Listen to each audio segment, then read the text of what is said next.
The Human Torch was denied a bank loan.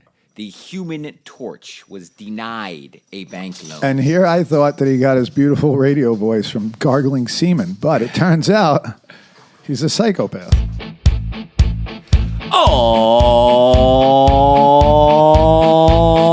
All right. Welcome back to Define Insanity. I felt a little restraint there. That was good. Yeah. Tell him, yeah, that was good. Well, we worked on that. Well, did you tell him? It's from the diaphragm. Well, Yeah. apparently I've broken 6 microphones of Casey. It's been costing us some money. He's been very nice. He hasn't been telling me in Tell him when every you- episode. yeah. I'm like busting You notice that one. there's a new mic every time he's Yeah, here. He's well, like, now wait a I minute. notice, so Yeah. I'm trying to like hold back a little Yeah, bit. it's been taking up our budget. You know, we have our I'm popping 'em. sponsorships. You know, let Yeah. us not forget Celsius. Brought to you by Celsius. So this Celsius The is- non-alcoholic version. I'm actually about to crack a Celsius right now. Well, Here, tell the listen. Here we go. audience. Give it to him. Tell the audience how you got ready for that. Celsius. When you want to be Celsius. uncomfortably energetic. Justin just did like a Matthew McConaughey and Wolf of Wall Street type thing in front of us before he did his little act there. What did I do? What do you mean? Tell the audience what you did. What are you talking about? You got yourself ready, like a good dynamic warm-up and I go- stretch before performance. I get ready. I go, how Yeah. now, brown cow, yellow, Yep. mellow, fellow, yellow, mellow, fellow, yellow, mellow, fellow, yellow, how now, brown cow. Yeah. The Human Torch was denied a bank loan. The Human Torch. Now, why was do you denied a say bank that? loan. Human Torch denied bank loan. What's that about? I know. I feel like it's inappropriate. I know. stole that from Anchorman. Oh, Yeah, oh, that part. Yeah. I like it. That's All what he right, said good. when he was warming up. No, God bless. You sounded great. You did something right. Yeah. I don't know why I think it's funnier now that I know it's from Anchorman. Yeah, now he laughs. Oh, it's from Hey, that Anchorman. is funny. It is kind of funny. The Human Of course. Torch was denied a bank loan. So, listen, I'm trying to spend more time with my mom and dad because they're getting older. You know, they're in their 80s. They're getting a little older. Yeah. But my mom, she just loves watching The Sopranos. It's like all she does. Put on The Sopranos. She'll watch The Sopranos from episode 1 all the way to the end and then just start it over. Watch it again. She loves it. That's why your mom loves me. Well, She yeah. just likes watching guineas do stupid shit. Joe's like straight out of Central Casting. Like if they redid The Sopranos, he'd probably be Christopher Moltisanti. Why, because my beak? Yeah, well, because of your drug addiction, probably. Yeah. Oh, yeah. That's it. Christopher! You're right. I'm pretty similar. Yeah. Straight to his nose. You're the only drug addict. You know? True. No, but it's really awkward because that show, they got a character, Pussy, big pussy, right? And He was whacked, right? yeah, but Spoiler alert. He was, they whacked the pussy. But the thing is, my mom, like, she talks because she talks. She's one of those like old, Jewish mothers that talks through everything. So she won't stop saying like, what? Why did Pussy do that? I don't understand why Pussy did that. Justin, can you explain to me why Pussy is a rat? Why Pussy is a stinking, smelly rat? I'm like, Mom, do me a favor, Mom. Stop talking about Pussy and stinking pussy rat. Like, I don't want my mom. But it's just a name, Justin. It's just That's a name. right. I'm not talking That's about. right. I don't even want to have this conversation with you about what we're talking about, why we're talking about, and you keep using the word pussy. It's so fucking awkward and weird. Didn't your mom say something to you like, Justin, you should be happy. This is the most pussy you've seen in a while? No, what? I thought she said that. No. I heard she, No. I heard she tweeted it. Yeah. That's She must have horrible. just texted it to me and laughed. But No, that's, it's ridiculous and it's just nonstop. well, that's so uncomfortable. I get it. I can't. I'll have something on and like a sex scene. 'Cause I got to leave the room. Like, but Right, my me question too. is, I'm always looking for TV like and stuff that doesn't have that stuff. So if I'm going to watch with them, but that's my question to you is if you've seen The Sopranos before, you know what it is, and you watch it with your parents. What do you think is going to happen? well, because I'll walk out of the room when it's like when Tony's banging one of his gumas. I'll walk out of the room. Like I know these things are coming. But if it's just like in the middle of an episode, where there's nothing that inappropriate to watch, and then my mom just starts talking about pussy, pussy this, pussy that. It's just very awkward, and then I make it more awkward. Justin, was that big pussy or little pussy? Right. Who's this Pussy Malanga? Who's this? I'm like, Mom, I don't know who Pussy Malanga is. It's Uncle Junior. He's Yeah. like, he gets obsessed with his. He's delusional. That's he's one senile. fat pussy. Right, Yeah. but something about her saying Pussy Malanga What do and you the mean whole thing. something about. Of course, It's just- everybody's throwing up in their mouth right now. It's thinking about so fucking awkward. And the fact that she doesn't understand that it's like awkward too. You're that like, makes stop that makes it saying even better. it. Wait, but what is your father doing during this? My dad's like my dad loves Ralphie Cifaretto, so he's all he does. I heard him in the shower the other day. Like he didn't think anyone was listening. He goes, "Hooah!" He's like, the hooah. He's like trying to say whore like Ralphie Cifaretto in the shower, like looking in the mirror, trying to be Ralphie Cifaretto. He's like the hooah. I'm like, I knock on the door. Dad, we can hear you. Huh? Oh, sorry. Guys are such simpletons and so forth. It doesn't matter as we get older. We're still little fucking kids, like so impressionable. That I can see myself doing. Hooah. I do that because he does say whore amazingly. Let's admit, Ralphie Cifaretto in the Sopranos says whore. I mean, like, no, I can. Can you do it? You're fucking dating a hooah. Oh, because he's Italian. Yeah, what do you think? I learned that when I was fucking 5 years old. Mine comes out like Al Pacino going, hooah. Yeah. I learned that when I was 5 years old, caught naked with the girl next door, like on top of the bar. And my mom, get that hooah out there. Tell her to go back home. She's a hooah. Yeah. Oh, that was not bad. No. She's a hooah. What? Tony, she's a hooah, but you killed her. She's a hooah. Who cares? You sound like you're throwing up. She's a hooah. It sounds like when my cat has a hairball. Yeah, you got to end with a vowel. She's a hooah. I can't even do it now because your retardedness is contagious. So if I go to say it, I'm going to sound like you. Wait, all right, let me try.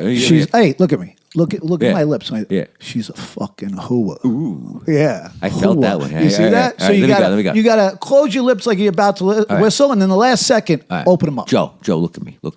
I killed that fucking hooah. No? I don't know. No, your cadence is so up. Your cadence about is that so one. up. You see him? I think you're going too fast on the killed hooah. that right? fucking hooah. Yeah, that's it. You're going too fast. She's a fucking hooah. Okay. There you go. Yeah, elongate Wait, it. maybe I got to do the fingers like Joe does with the hands. I don't even realize I'm doing it. She's a fucking hooah. No, forget it. Let's move on. I can't help it though. I remember I was in Cali. I was working at the sales management place, and my salesmen are coming out with me, and I'm holding a bunch of shit because it was a stupid fucking job, and I had to do a lot of homework. And they asked me something. I'm telling a story, and I had to put down. I put down 3 different things, and they're like, "Wait a minute. Did you just put all that shit down just so you could tell a story?" I'm like, "Yeah, I need my hands to be free." Talk with your hands. He talks so much with his hands. Of course, I have to. You got to like watch out. Like if you're don't stand behind or next to Joe when he's telling a story. You will get smacked. Yeah, my elbows are always flinging all over the place. Jerking around. Yeah, I like it. And God only knows where his hands have been either. You don't want to touch Joe's hands. Oh, God knows. Unless you've seen, unless you witnessed him wash his hands, assume that he's touched his inner asshole or his cock. Yeah, I wash my hands all the time for that exact reason because Or I don't know both. what I just touched, and I know I always touch my eyes and face too. So I just want to make sure, you know. Is that why guy I'm gets like Howie pink eye? Mandel. Constantly has pink eye. Like 3 times a year he gets pink eye. Absolutely. Like seriously, he's Howie always Mandel. getting pink eye. It's like no mystery. You know? Yeah, but I'm not scratching my ass. I'm playing with it. That's why I'm always in a good mood. You Never know, go I hand- don't like to fuck around. Never go Typically in ass good to mood. mouth. Yeah. Never go ass to mouth. I don't have drugs and alcohol anymore. I got to make myself feel good. I'm always touching myself and doing some weird shit. Yeah. You know what I mean? So that's why I'm a jolly person. I'm not crazy for feeling uncomfortable when my mom keeps saying No, pussy. you're crazy for watching Sopranos with your parents. You have a part in it just like anything else. You sat down to watch a vulgar, disgusting, beautiful show with your mom and dad. She's a hooah. Yeah, and I love the part about your mom because it's funny to think about her just being like big pussy, little pussy. Yeah. I don't get it. I'm confused. Why is pussy as smelly as Yeah. stinking rat? I But- don't get why pussy's a rat. Your dad in the mirror is the best. I've done that before. I've watched Ray Donovan and then just walked around like a tough guy. Like, I'm gonna kill everybody for no reason. My dad's gonna kill me. My dad's gonna kill me for letting the whole world know about this. No, it's good. It's good. Nobody knows. Imagine it. What would be funny if this actually became famous one day and people saw your dad at like supermarkets. Oh, yeah. Oh, Stop the and hula shop. guy. Hula. It's like his catchphrase. Yeah. At first, that didn't make sense because the way you were saying it, like It's like a military. Pacino. I thought it was I thought definitely something- not. Like Pacino and Sensible Definitely not. Woman. No. Hoorah! Yeah, something like that. I thought you were doing like a military thing. I didn't know you were trying to say hua. Yeah. Because how do you do that? Hoorah! Well, Hoorah! this took years of practice, a lot of grease. I have a lot great of Italian marinara accent. sauce. Yeah, but you don't. The marinara sauce. Let me it see if I helps try with it. your throat. What if I try with my Italian accent? Okay. Oh no. No. Joe, let me tell you something. She's a hoorah. Oh God. No, it didn't. No, it sounds like you just shit your pants and then died. She's a hood. That's what it sounds like. That has hospice written all over Right? it. Like I just shit in my diaper, and now that's enough out of me. What about the young Instagram Italians? Yo, cuz, you try this, you try this, cuz she's a hooah, yo, cuz. It's a little better. A little better. All right, right? let's move on. So I went on I'm a over date. this. I went on another date. Only this time, Segways. This time I took her to Burger King, and she freaked me out. Because she was a who?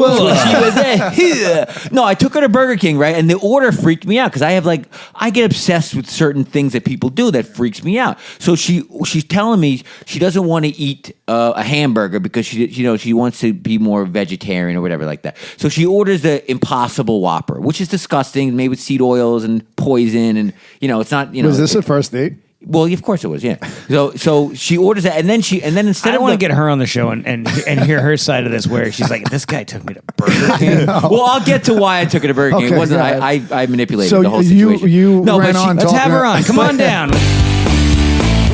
But she ordered chicken fries instead of regular fries. Oh, good for her. What do you mean good for her? She That's ordered great. Have you had a chicken fry? They're delicious. The meatless Whopper and the meat fries. It just threw that's me very off. contradicting. I couldn't get over it, and I kept staring at her the whole time. I couldn't get over it. But why I took her to Burger King? I didn't just take her to Burger King. I'm not a fucking psychopath. No, all right. no, what not I you. did, KC. Okay. What I did was I told her we were going to the fancy French restaurant Le Bistro, and they're closed on Mondays, and I knew that.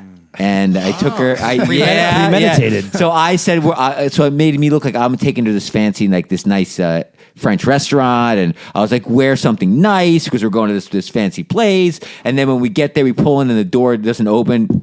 Oh man, they're closed. There's a Burger King across the street. There is a Burger King. That's exactly what I did. I go, well, I guess there's a Burger King. Have you ever had their chicken fries? They're delicious.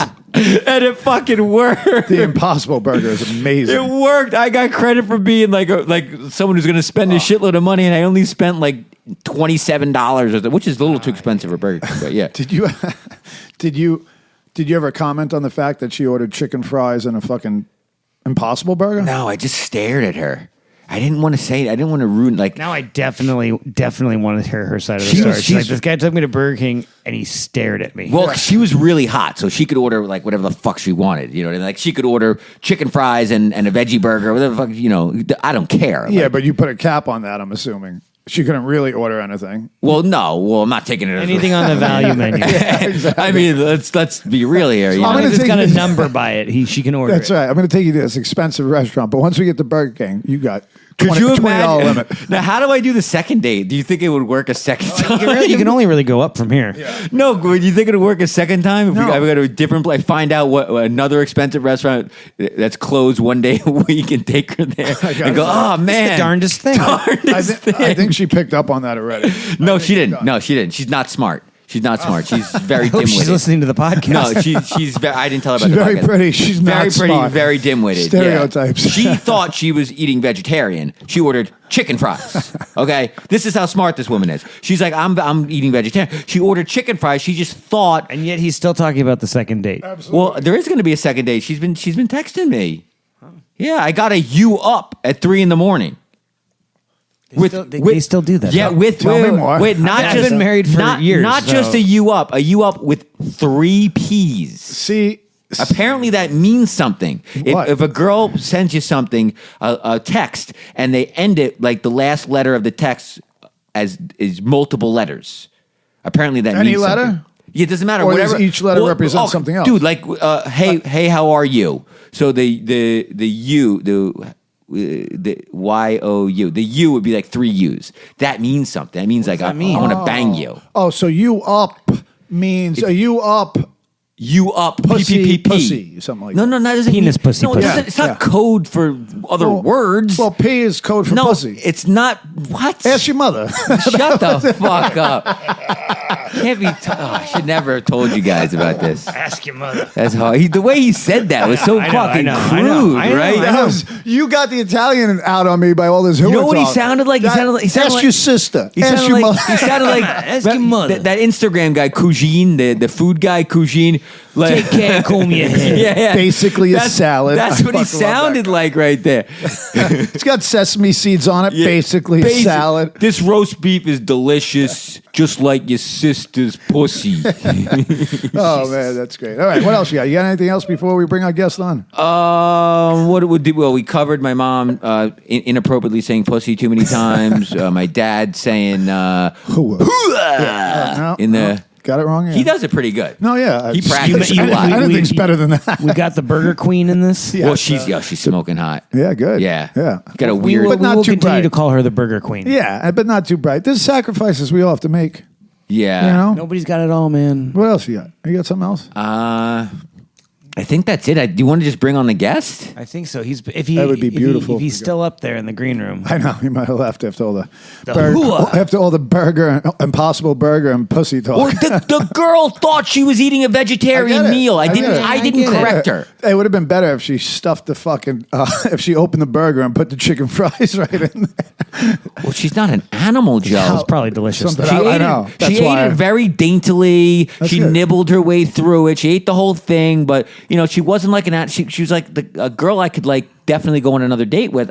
Obviously, Fast food on a first date. I just, yeah, but she's stupid. So Not- she's not hot and because of she's you, but it's stupid. So like all of my bullshit's gonna work on her. Like obviously, like ripping ass everywhere. I don't know. Fast food on a first date is not. It's crazy, dude, I took It's her to crazy, an though. expensive French restaurant And I that love was fast closed on Monday, and then said, "Oh, there's a Burger King across the street." Like any girl with half a brain would pick up on that. I know you're a terrible human being, and our guests should know that. And I think they do at this point. I don't think that I'm a terrible human being. I'm just a little saving up money. I don't You're like frugal. I don't like to Say it. spend a lot Yeah. of money on dates because if it's not going anywhere, like I don't want to throw money down the drain. Sure. You know what I Yeah. mean? Yeah.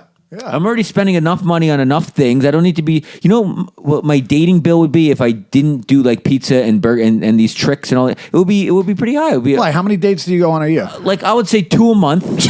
But think about that. Now if this was like a steakhouse or a fancy French restaurant, now we're talking $400 a month. That's like my car payment. Yeah. Take it to a diner. You can do something in between, You don't have to take it to Diner's Burger King. dangerous. You never know what they order at the diner. There's dishes on the diner that are $32.50. Like you don't want to be that girl that goes, "Let me get the tilapia at the diner." But there are people that do that. That's right. So, ladies and gentlemen, what we're telling you here is if you get mad about stereotypes, shut the fuck up because usually they're true. Oh, did I say Jew or true? Oh my gosh, that's horrible.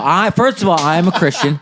Jesus Christ is my Lord and personal Savior. I just happen to, my bloodline is, descendants to, And his Jews. spending habits. Yeah. I'm ethnically a Jew, so I guess maybe my spending. Are you a Jew or are you Jewish? Big Well, difference. I'm a little Jewish. Okay. But now I'm a Christian. Gotcha. Yeah. All right, good. Yeah. Well, I wonder what the next guy is. The guest. I wonder Well, if do you wanna That bring it is a down? segue.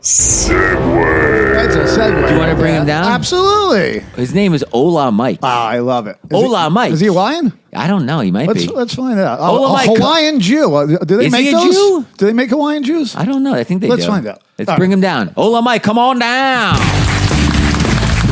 Hola Mike. Wow, that is a lot of steps. How you doing, guys? What's up? brother? Hola. Hola, Mike. Yeah, I'm not Jewish. I'm Puerto Rican and Italian, so it's not even close, by the way. So You're Puerto Rican and Nice try. Italian, huh?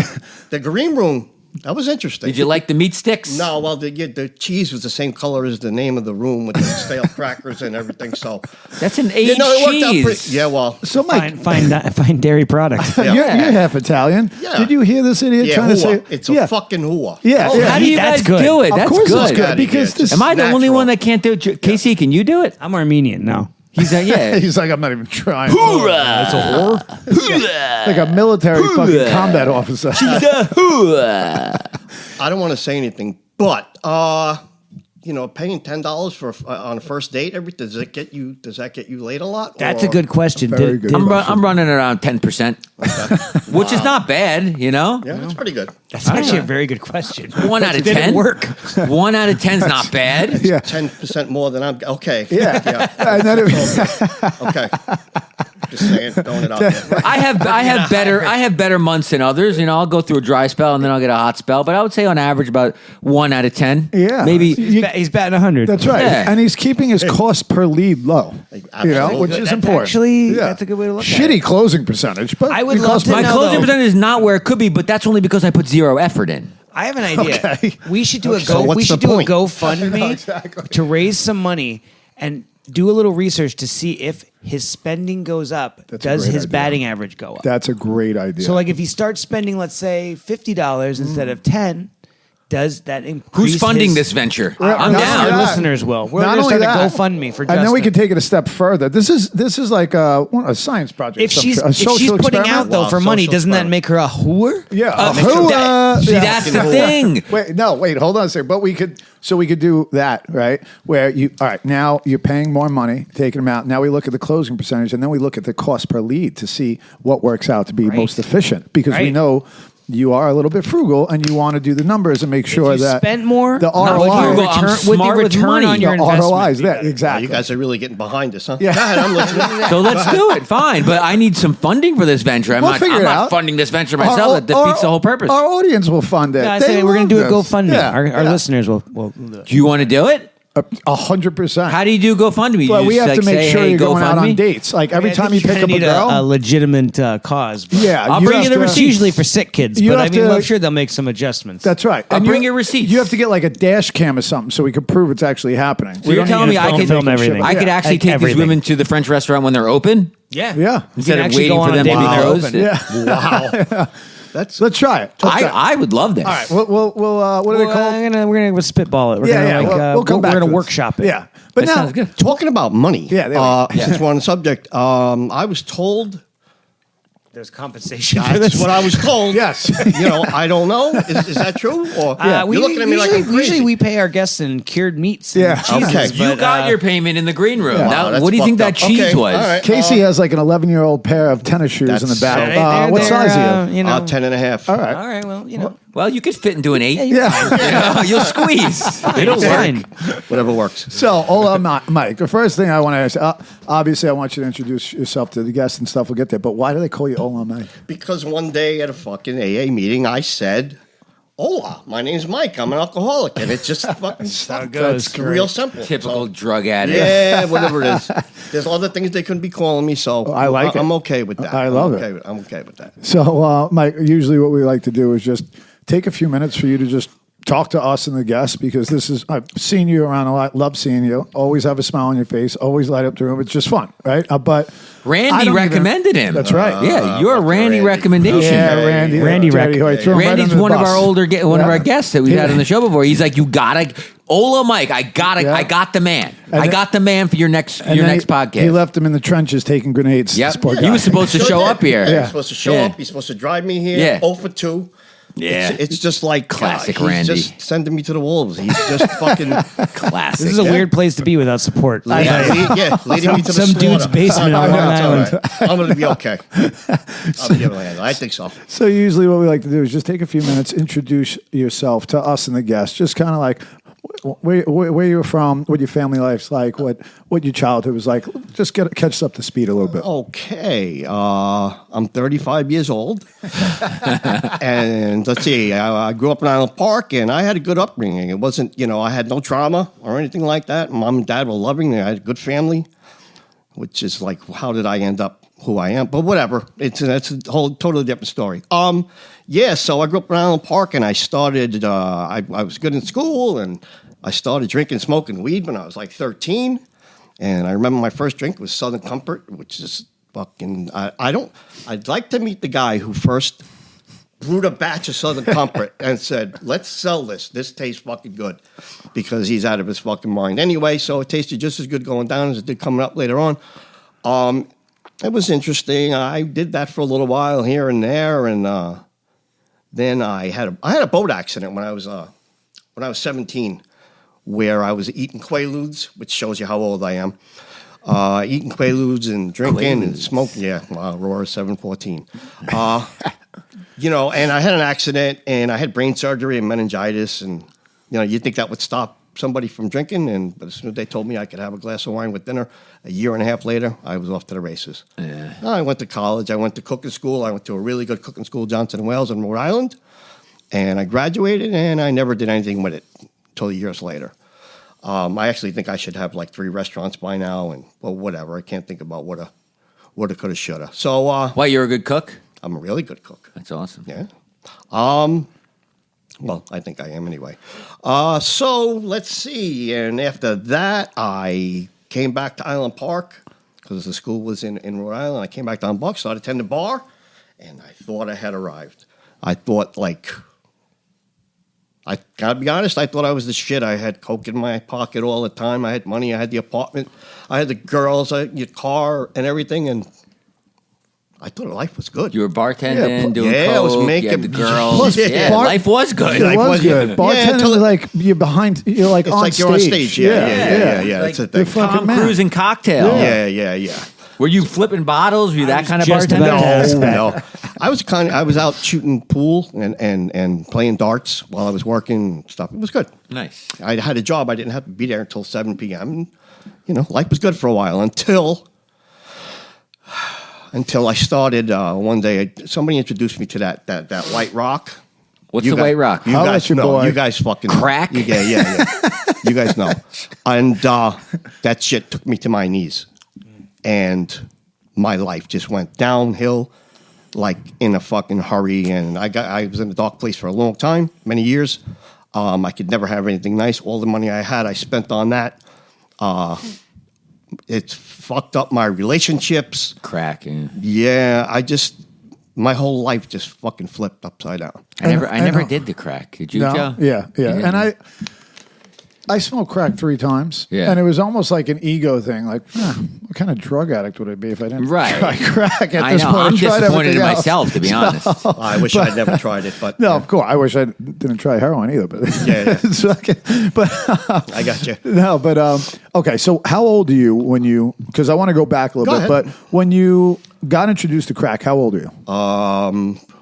Probably around 29. Okay, 30. so let's go backwards for a little bit. One, I know you came from Island Park. Do you have any siblings or anything like that? Yeah, I got a brother. I got a sister. Close. My sister doesn't talk to me anymore. My brother and I are really close. Older or younger? They're both older. My sister's 7 years older. My brother's 6 years old. Oh, so you're the that's like baby. me. Yeah. We're all the baby. Yeah. Then you too, Casey? I'm the oldest. I'll lose it. Kind of. How? And that's the same thing as me. And even though I had relationships with my brothers, they were so much older than me. I was like annoying half the time. How was your relationship with your family when you were younger? When I was younger, my brother used to beat me up a lot, but me and my sister were close. But it's funny now. She won't. I tried to make amends, and it's just not going to happen. It may never happen. Yeah. It is what it is. You cleaned your side of the street? Yeah. Yeah. But I had a good family growing up. I just we all got along, and I had a good life growing up. I had no trauma, no nothing that made me an alcoholic. No, never does. But when you got to your first drink, right? Sometimes. Yeah. Well, it doesn't make us an alcoholic, Like, I get it. We all have bad backgrounds and stuff, but you can't say that. That's the whole point. You can't say that because there's been stories of twins coming from an alcoholic family. I know. And one doesn't, you know what I mean? So Well, it's a matter of how it's all. I think it's a lot to do with part of it. I think part of it's hereditary. Yeah, part of it No, is. I mean how but- we perceive things too. Like the That's- same thing could happen to 2 different people, and how one person perceives it Yes. a different way than another person, and Agreed. that changes everything. It's wild. Yeah. It's just when I started using drugs and alcohol, I liked it a lot. So When did you start? What was your 13. first drink? So 13. at 13 he drank. So that's what I want to get to. Like, how did that even come up? Like, were you attracted to it when you were younger and couldn't wait to try it, or it was just somebody it was handed peer it up? pressure. It's just what I don't know. When I was a kid, which is a long time ago, it's like that's what you did when you were 13, you were 14. You And it was smoked Southern weed and you Comfort? drank, and yeah. And then, what was the progression like? Like, were you Well, when you I went to Johnson & Wales? You went to, right? Yeah. When you went there, were you still just drinking and smoking, or it already like accelerated? No, I was just drinking and smoking. Okay. That's why when I came back from there is when I started tending the bar. When I started tending the bar, my life kind of Sure. changed, you know. So even the cooking thing, like, because, I think that's of premium importance. Getting back to not like who we were and who we're supposed to be, right? That cooking thing is a passion that was within you from when you were young. Like, Yeah, absolutely. Can My you tell me- grandfather was a chef. Yeah, and, tell me a little bit about that. You know, I used to go visit him in Puerto Rico during the summer. Grandfather's Puerto Rican. Nothing gets by him. Huh? He's the fucking smartest So, you know, and I had interest in it. And then I took one of the classes in high school, and the high school teacher, she kind of pushed me towards, and, you know, I tried to get into the Culinary Institute, the CIA. Mm-hmm. I didn't get in there. And when I applied to Johnson & Wales, I probably wouldn't have gotten there either, but my parents knew, like, the treasurer of the college or some shit. So I walked in and But that's a pretty prestigious. I got Absolutely. Shanghai, but yeah. That's okay. What does that mean, Shanghai? Shanghai. Like It means kidnapped? Kind of. Yeah. Yeah. but that's a good. Is that school. racist, Casey? I'll allow it. All right. Ask Thank Rusey you. Roo. so you go to college. You're still just drinking and smoking. It's a Right. good time, right? Right. And you're actually enjoying being in college because you have a passion for it. Yeah. You're not like one of these I did, kids. no, I did, fucking- and I did well, yeah. Yeah. So when you got out, my question is like, what made you go right into what? Because I bartended for years. I waited. Like, even when you go for something like that, did you get right into bartending to just learn your field at that point? No, I just kind of stumbled across it because I was going to the bar, and it was a neighbor of mine that she owned the bar, and she just said, "You want to attend bar?" And I said, "Okay." And she slapped me back there and didn't tell me anything. And I don't you know, just got thrown personality- behind the bar. My personality kind of helped me to do it, but you still have to learn how to make the drink. What kind of bar? Is it like a It was hole in the fucking wall? gin mill, yeah. Oh, it's like a dive bar. You're Yeah, making yeah. beers and shots, and you're not making yeah. like mojitos. Yeah. and- Then I went to work in a place called David Jones, where it was in a service bar in the kitchen, and I learned how to make all the fucking exotic drinks, Like and the all that. mojitos and yeah, all those that crazy bullshit. things, Yeah, yeah. and I learned how to be really fast. So I got good at it. I made a lot of money doing it, and I did it for like 12 years. And how old were you when you first got into it? Well, back then, again, it shows how old I am. The drinking age was 18, so I was 18 when I What started. year is this? 82, 80. Oh, that's when I was born. Hey. Fucked up. Okay, you guys suck. But no, it's okay. 82, you're bartending, and you're bartending on Long Island? Yeah. Wow. And was there ever when you graduated from the cooking school, did you have like a thing you wanted to do, whether you wanted to go cook or open up your own restaurant, or the bartending thing came up, you saw an opportunity to make money? Yeah, I kind of just like fell into it. So, But that's good. If you want to own a restaurant, run a That's what I'm restaurant, you saying. learn that's every another position. aspect of it too. Yeah, of course. But, So now, how long are you bartending before? Like you're bartending, you're having a great time, Right. You're on stage, you're drinking and smoking still for a little while, and then did you get right into crack, or you started sniffing coke? Right, I started sniffing Yeah, coke. okay. This was like in 82, 83. Everybody in the bar was sniffing coke. Yeah, everybody. that's that Medellin shit, right? Yeah, Yeah. everybody was doing it, so it made it easier to meet women.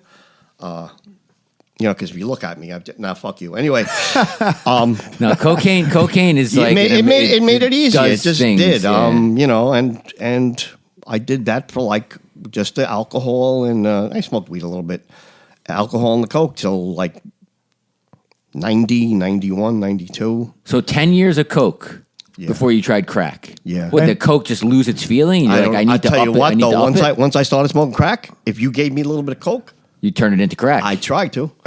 All you need to do to turn it into crack is a little ammonia and baking soda, right? Yeah, Soda we and go. water. Yeah, that's it. So, Mike, Just I want the way my fucking brain flipped when I started smoking that shit is just it's sick. Flip the switch. well, that's what I Yeah. want to ask you about, because while you're bartending doing coke, things were still like good, right? You were partying, Yeah, they were having real a good good. time. I was having fun. And then, can you? 10 do you- years. Do you mind like sharing that story? How that happened? You got introduced to crack? Yeah, I would love to hear this. Okay. Nothing. We used to go after we'd close the bar. We'd go back to somebody's house and then we'd be playing poker and drinking and the Yeah. girls So and much whatever. fun. Yeah. So much Yeah, it was, Cocaine, that's what we poker, did. 'Cause we girls, didn't. I didn't have to be back to the bar until if Yeah. I was working that night till 7:00. Right. So anyway, when it was still fun, it was fun. Yeah. yeah. And somebody went out at like 6:00 in the morning to go buy more coke because we had run out. Yeah. And then they couldn't. I think they did it on fucking purpose. They came back and they said we couldn't get any powder, but we got this. We got this crack. And I said, I'm a fun guy. I'll fucking try that. Sure, Yeah. of course. And kind of the same thing, you know? Yeah, and then I obsessed over it. Like, Immediately? Like, yeah. As soon as you smoked it. What was that first hit like, though? Especially when you've been doing coke the whole time. Yeah, it's so much more intense. So I don't want to immediately- get anybody excited to do No, it. it's all right. No, It's But it's just so much more fucking intense. It's sick. but it doesn't last long. I never No, did it doesn't. so I don't know. Well, That's this the problem. That's the problem. Is right. Yeah. That's the problem. Is right because now I got to get more. So And how do I get money to get more? that's right. But you're bartending now, and that had happened. Were things okay for a while where you were able to manage bartending, working For a that? short period Okay. of time. But then I remember one night I went in and it was like 7 p.m. and I got to get something. Somebody delivered it to me, and there was nobody in the bar. And I remember going in the bathroom, doing one, coming back out, and locking the front and back door to the bar because I got so paranoid. Sure. So Yeah. What do you mean doing one? What does that mean? Like doing a Smoke- hit. doing a Smoking blast. Yeah. doing a Smoking a hit of crack. smoking crack. Yeah. Okay, not doing a hit of coke. No. Okay. No. And So I got that's it. You're done with coke at this point. yeah. Right. Yeah, I just got so fucking paranoid. I locked the front and back door to the bar. It makes you does that? paranoid. Who huh? does that? I don't know. That's crazy. I mean, it's not even. Well, a lot of people smoke crack. Even when I was doing coke, I was a sketchball.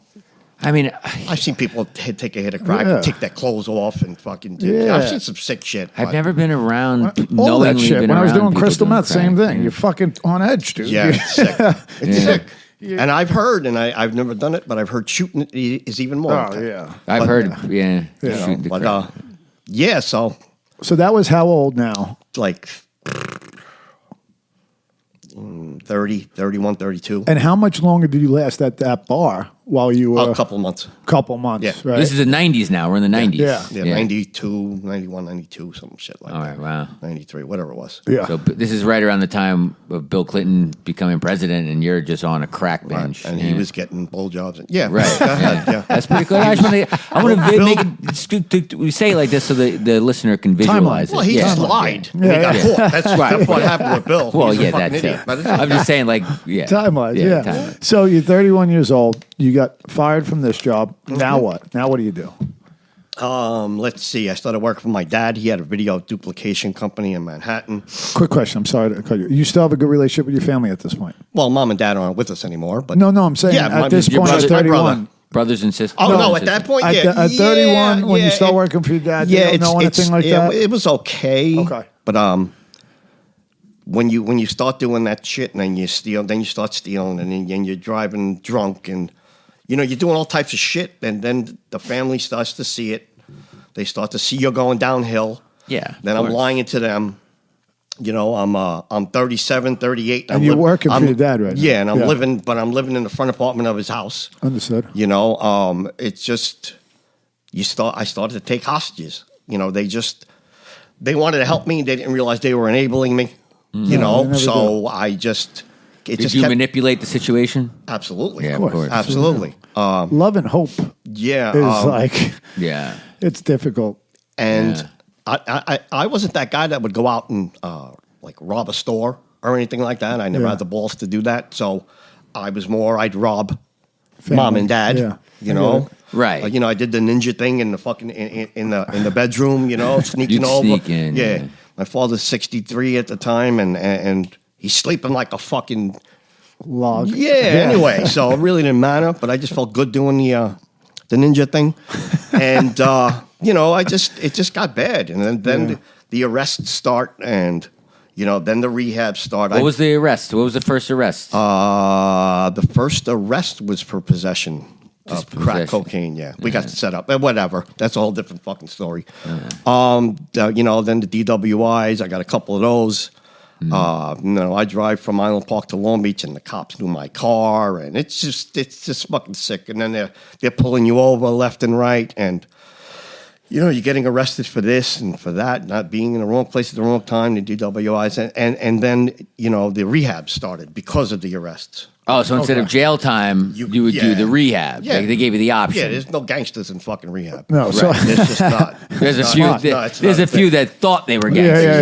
That's about Exactly. it. So how old are you at this point where you start going to rehab? That's Around? like probably like I don't know, 38, 39 probably. Okay. And are you at the point where you're thinking you have a problem, or you're just like trying to appease people and get out of trouble? I knew I had a problem. I didn't give a fuck. Yeah, understood. Okay. You know, Yeah, I mean, if you're smoking crack, you pretty much know you have a problem. Yeah. I would think is no one smokes crack. I don't know, dude. Like, I got this under control. When I you know? first started shooting dope, I thought I was an aristocrat. Yeah, I know, but I think dope is you could get away with it more than once you're smoking the crack.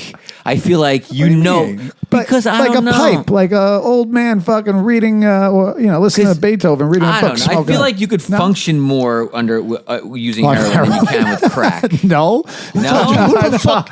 Who told you that? That's I right. He's a- watched he's a Pulp drunk. Fiction. I watched Pulp Fiction. John Travolta was going to do the heroin and he lives a normal life. Right. I never seen anyone smoke crack and live a normal life, Wow. even for a little bit. So I got to the point where the other crackhead on the couch over there has got snot coming out of his nose and telling me I have a problem. Yeah. Yeah, You know, when you're you're like yeah, me. yeah, it's like, are you fucking Are you Yeah. kidding me? Yeah. So it just got really bad. I've been to rehab 28-day program 40 times. Jeez. Oh man, I have 10. I You're have not 10, even and I fucking- thought that was a lot. Yeah, I'm a professional. 4 times Yeah. more. Yeah. You're like a toddler, dude. I've been to Samaritan Village for a year twice. Samaritan Village. Just no What do you joke. do when you walk into your 39th rehab and you're like, "This is my 39th rehab"? Like, what do people say? Because I was like, What's this is my going to be 10th. different this time? Right?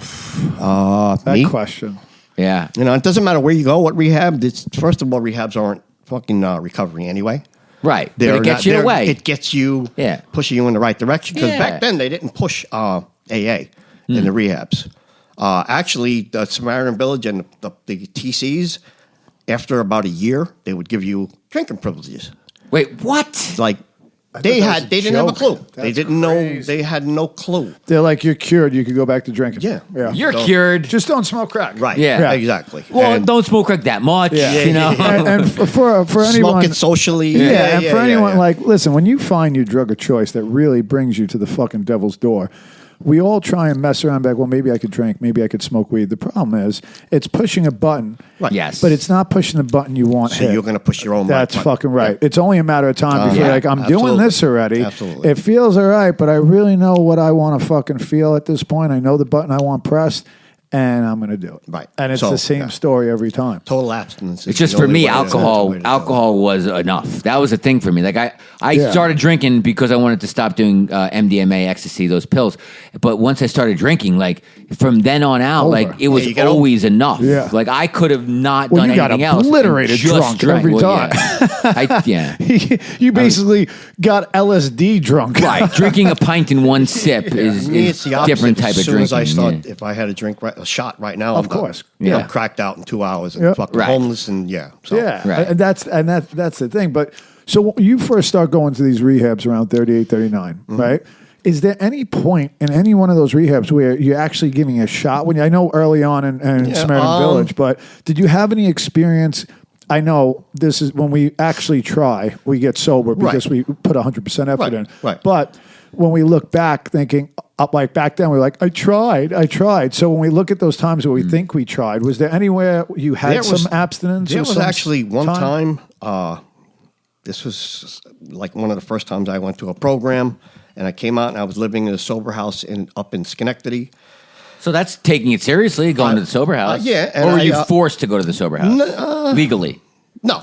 Okay, no, so then, yeah, no. So you're trying to I take it did it, seriously. and I started to go into AA. That was a long time ago. Yeah. But I met a girl. Yeah, there it is. Her name was Denise. She was gorgeous. She was a lot of fun, if you know what I mean. But anyway, she started drinking. We started to live together, and she started drinking, and I couldn't just turn her away. So Classic. after a while, Classic after like a story. couple of months, she kept drinking. My disease told me, go ahead. Yep. Go smoke Never some get crack. involved Yeah. when you're in early recovery, especially that early. Never get involved. Like I with a said, girl. she was a beautiful girl, but she was fucking nuts. Yeah, So, that's you what know, my first sponsor told me. 2 dead batteries can't start no, a car. not at all. Yeah. Not at all. Can't start a car. But so that's Stay away. really the only time that Unless they're on crack. I really They tried might to. be able to. I really tried to stay sober. When was that? That around? was How old were you about? 39, 40. So it was early on when you first started going Yeah, to those places. exactly. And now, every time you go out, it gets worse, right? Yeah, Quicker. absolutely. Absolutely. Give me an idea of during that time, right? If we had a timeline of when you started going to rehab until this time when you actually took it seriously and Going got about 30 years, sober. but go ahead. Yeah. So in those 30 years, right? Can you think of a couple of crazy stories, but also a couple of times where maybe like you felt like you were at a crossroad, you knew it, but you just couldn't make that right turn and went left again? There's certain things. I remember walking down the street with my TV on my shoulder, walking to the taxi stand to sell it at fucking 2 o'clock in the morning. When this is one of those old TVs, the big ones, the box. Exactly. I was going to say, thank you. It wasn't a little Not a flat screen. Yeah. Anyone can do that. And I remember thinking, Mike, you could turn around right now. You could turn around, Mike. You could just, and I just couldn't do it. Yeah. Because I knew I was going to get some money and I knew I was going to get some shit. So You had to get fucking matter. crack. Yeah. There's no stopping Listen, you. when not just me, I know a lot of people, but for me, when I get in that state of mind, That's it. there's no fucking talking me out of Well, it. that's There's the no- obsession. It's just not going to happen. No, Right. that's the obsession of the Yeah. mind. But isn't Me it? too, yeah. I always find it interesting, and that's why I asked that question of like, when you look back and really connect the dots, there is God's voice in there somewhere. It's just such a faint whisper, and your obsession, the devil's obsession, is fucking way more than that, Yeah. way louder. Yeah, And exactly. that's why I get interested in those Exactly. moments when we have those crossroads. Yeah. When a voice out of nowhere says, "Hey, maybe I should fucking just turn around." Yeah. And Yeah. you're like, And I just- "Shut the fuck fuck up, outta bitch." here. Well, I think God's voice keep is going. always the same volume. It's Well, just God's the voice is other in- is your noise that voice in drowns your it head. out. That's right. Yeah. Yeah. Comes in your voice in your head. Right. Yeah. Yeah. I think when you go to rehab, it gives you time away. So when you come out, if then you want to go to AA and start doing the right thing, you have that little bit of separation. For me, if I relapse, just to go back to AA, it's not going to work. I need some separation. Yeah, I need I some can't. separation Sure. for a decent Yeah. amount of time. Otherwise, it's just not going to. I need to be put away. Like I have one drink. There's nothing stopping me Yes. except for me being put away in rehab. That's right. I remember Or doing, jail. doing 9 months in Nassau County Jail, and I remember getting out. I remember the last couple of months saving my commissary money. So when I got out, Yeah. I had a few hundred. Right. I didn't even get home Yeah. before I went and bought some crack and started Yeah. smoking it. Yeah. And you were thinking That's about it pretty the whole fucking time, sick. right? Yeah. Yeah. Yeah. And that's what happens to me, only a little different, but with detoxes. If I would go to a detox in between rehabs and not go to the rehab after the detox, Right. I Yeah, would no shot. just go to the 7-day detox. As soon as I got out, before I got home, I'd be drinking. Right. Before I even got home. So it's Yeah. it's kind of sick that before I would even have a home cooked meal or Yeah. take a shower Yeah. or talking about showers. Yeah. When I was smoking it, they were far and few in between. Yeah. I just didn't care. I didn't care about eating. I remember going for like a couple of days and just coming across $40 somehow, and I haven't eaten. Right. And I'm going to take that $40. I'm going to buy a half pint of Georgie. Right. Because Georgie and Alexi, and they were all my friends for a while. And Cheap vodka. yeah, I didn't give a shit about the taste. I was I've drinking it had for the those days taste. where I was scrounging up change I found into my car and into my couch just to get a bottle of vodka. Yeah. I would go out and bum money. I just Well, that's the thing about us, and that's why it's like not all these character defects we have to get rid of. A lot of them we have to flip on their heads. I feel like we are fucking resourceful, resilient people, and if we focus on something, we'll fucking get it. And we have to control that obsession and anything because it could be dangerous. But it's kind of like we have to take a look at that sometimes because those tools that were survival mechanism can pay dividends in real life if we put them towards right use. good things. Right. Exactly, Yeah. to right use. Right. I mean, well, then again, I mean, from when I grew up, I lowered my standards, I lowered my values when I was out using because I would do things that I really wouldn't or a normal person wouldn't do to get the next one. So I lowered the people. I don't want to call them bad people. They call them sick people. Yeah. I lowered my standards of who I hang around with, who I surrounded myself with, the things that I did and didn't do. I changed just to make it easier to get the next one. Oh yeah. Yeah, The line, I like that you said that sick instead of bad people. I remember learning that. Of course. When we lived in the sober house, we went to intensive outpatient. And one of the It has to counselors be. kept telling me, "It's not good or bad. It's healthy or unhealthy." Yes, exactly. Right. My sponsor used to say that to me all the time because I Yeah. was like, I just have to get, I have to be better. He's like, you have to get healthy. Right. You know, but that's what happens to all of us. Those lines in the sand we draw become very, keep very crossing blurry. them. Yeah. Because they can I become don't give a fuck. blurry. It's just like we're not in our right mind. Right. So you go into all these rehabs, right? That was one time when you were at that crossroad. Right. You heard. Was there any other times after that when a similar thing happened where you're just like, what the fuck? Like, meaning getting to the point, because this is a progressive illness. Right, and as we go and go, we start to realize more and more that all our resolutions to stop are just bullshit and that we're going to use, right? It's funny. I mean, I'd be in a rehab and I'd actually sometimes be, all right, that's it. I'm done. And if you hooked me up to a lie detector, Sure. I would have passed. But when I got out, you have to make. They say when you get out of a rehab, if you make a meeting the first day, your chances are just so much better. Because Yeah. let's be real about it. The numbers aren't very good of us making it. So, you have to. You got to do something different. Bless you. And there's a lot of times where I really thought I was going to try to stay clean, but I got out and just the first day I didn't. But you have to try something. I mean, It works. I the first day, the 10 rehabs I went to, the only time I stayed sober was the last time when I went to a meeting the day I got out of right. rehab. I mean, Yeah. it's a big difference. I actually had before the 2 years and a few months I have now, about a year and a half I was out, and before that I had 2.5 years sober, and it just life was good. It got good again, and I've come to the realization that I have to stay connected, because what happened was I didn't stay connected. I started to slip away and I started to make less meetings, and I made one meeting a week, one meeting every 2 weeks. I don't have to go to meetings anymore. I started to justify that. I'm you're not cured. Yeah, Yeah. I'm good as long as I'm not getting high. Right. As long as you don't have that first drink. And the opportunity came, and I was smoked out in fucking heartbeat. And then Do you remember it? Does it? Because with me, I sometimes actually remember I don't going even through remember it, you know? Yeah. kind of seeing it, Yeah. and not doing anything about it, which is kind of sick because Almost I like should an have known better. out-of-body experience. Yeah, type of- man, But the relapse, I saw it coming. The relapse, it really started when you stopped going to meetings. Yeah, of You course. stopped, that's Absolutely. when the Absolutely. the drugs weren't in your system Right. yet, but the process already started. Absolutely, but our sick Right. minds tell us that we're okay. Right, right. We have a right. disease that tells us we don't have a fucking disease. Yeah. Right. So that's, and Spiritual so that's disease. it's spiritual. That's a big thing for me. It's that's a big thing It's for me that now. built-in forgetter. Right. That built-in forgetter. Oh, I Well- could do it different this time. What happens is when you try to think back, okay, of those times when it was really bad, Yeah.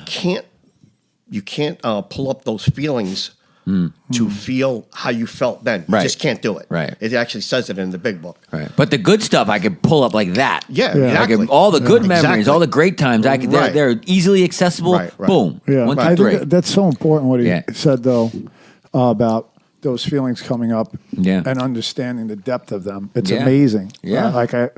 I never thought about it like that, but it's amazing how quick we forget not just the thing, but the feelings Right. attached to that thing. Yeah. That Right. fucking desperation. And like the you feeling said, we a just piece of remember the shit, good things, useless and there things. we are. Yeah. Well, that's why it says like even when Ebby first comes to Bill, it talks about that. Like Bill's talking about like I'm just thinking about rehashing like old days and good times, Right. And that's what kept me going back too. I kept on thinking, fucking, oh, it's a party, like all Yep. these good times when I wasn't an addict, and it's like asshole. For the last 10 years, you've been sitting alone pissing in water bottles trying to fucking bang a spider on your wall. Right. What What are are you you talking thinking? about? Yeah. Yeah. It's not fucking, No. yeah, it's He's not a not movie joking anymore. when he No. says try to bang a spider on his I wall. get it. It's something that he actually tried to do and Yeah, I failed. know. It was a but- big spider. I Yeah. feel like I could get in there. But I anyway, got a couple of videos with farm animals and stuff. But yeah, it's all good. So Go ahead. I want to go back to a little bit to, you said you did 2.5 years sober, right? So can you just bring us down memory lane a little bit about getting to that rehab and getting to that point where you almost had it, right? You almost had that level of desperation where you kept on going and you went, like, tell us about that story. What made you get sober that time Right, and how you right. lasted 2.5 years? please? Okay. And I when went- was it? It was Yes. about probably about 6-7 years ago. Oh, okay. So All right. I went to NUMC, the rehab. Yep, been there a couple of 5 times. Yeah. But what got you there? Like, what was the thing that It you was like, always. fuck, I got to gotta be honest. Every time I went to a rehab, it was like the gift of desperation. Understood. It So you weren't it started to arrested get or worse and anything like worse. that? No. Okay, sorry. So I went in. I didn't have anywhere to go, and so I went into rehab, and I stayed there for 28 days. And it was just one floor. It's horrible. You got to quit smoking right away because you can't smoke in there. It's just fucking ridiculous. Terrible, yeah. So The detox. the whole shit. Well, because they have detox there, but then if you choose to stay to rehab, I never chose to. You're there Right. for fucking ever. It Right. feels Right. like. So I did that. No sunlight. And they had the people come in and bringing the meetings in. And these two guys actually came in with their girlfriends who, I got to be honest, they were hot as fuck. So anyway. brought their girlfriends? Yeah. Well, that's good because he's like, oh. Yeah. That's- look Hey, at look, in these the guys are beginning- doing good. Never That's heard of right. that. I've never Yeah, heard of they an had AA either. meeting where the speakers brought their girlfriends. No, me either. Well, But it was a fucking. Were they sitting on their lap while they were speaking? No, they were just there. They were wow. They were just there. And, and these guys, they looked like they had, what I wanted. Not Right. just the girls. I'm just saying they looked. in general, They looked happy. They looked like they were okay. Looked like they had jobs. They had cars. Were they had keys saying, hanging. like, if you want a piece of ass like this? No, right they here, really didn't go there. You need to stop doing I drugs. went there because, they had your thing, beyond your wildest dreams. Yeah. I'm pretty fucking sick and twisted, and my wildest dreams are pretty. Anyway, back to the story. I'd love to have a whole episode about those. Yeah, we could do that. So, I took the number from one of the guys, and before I got out, I called him, Nice. and I said, I'm really going to give it a try, and I did. And I made the 90 meetings in 90 days. And whenever anybody ever tells you, I've been trying to get to a meeting this week, they're full of shit because I had nothing. I had no money. I was in a sober house. I made 90 and 90.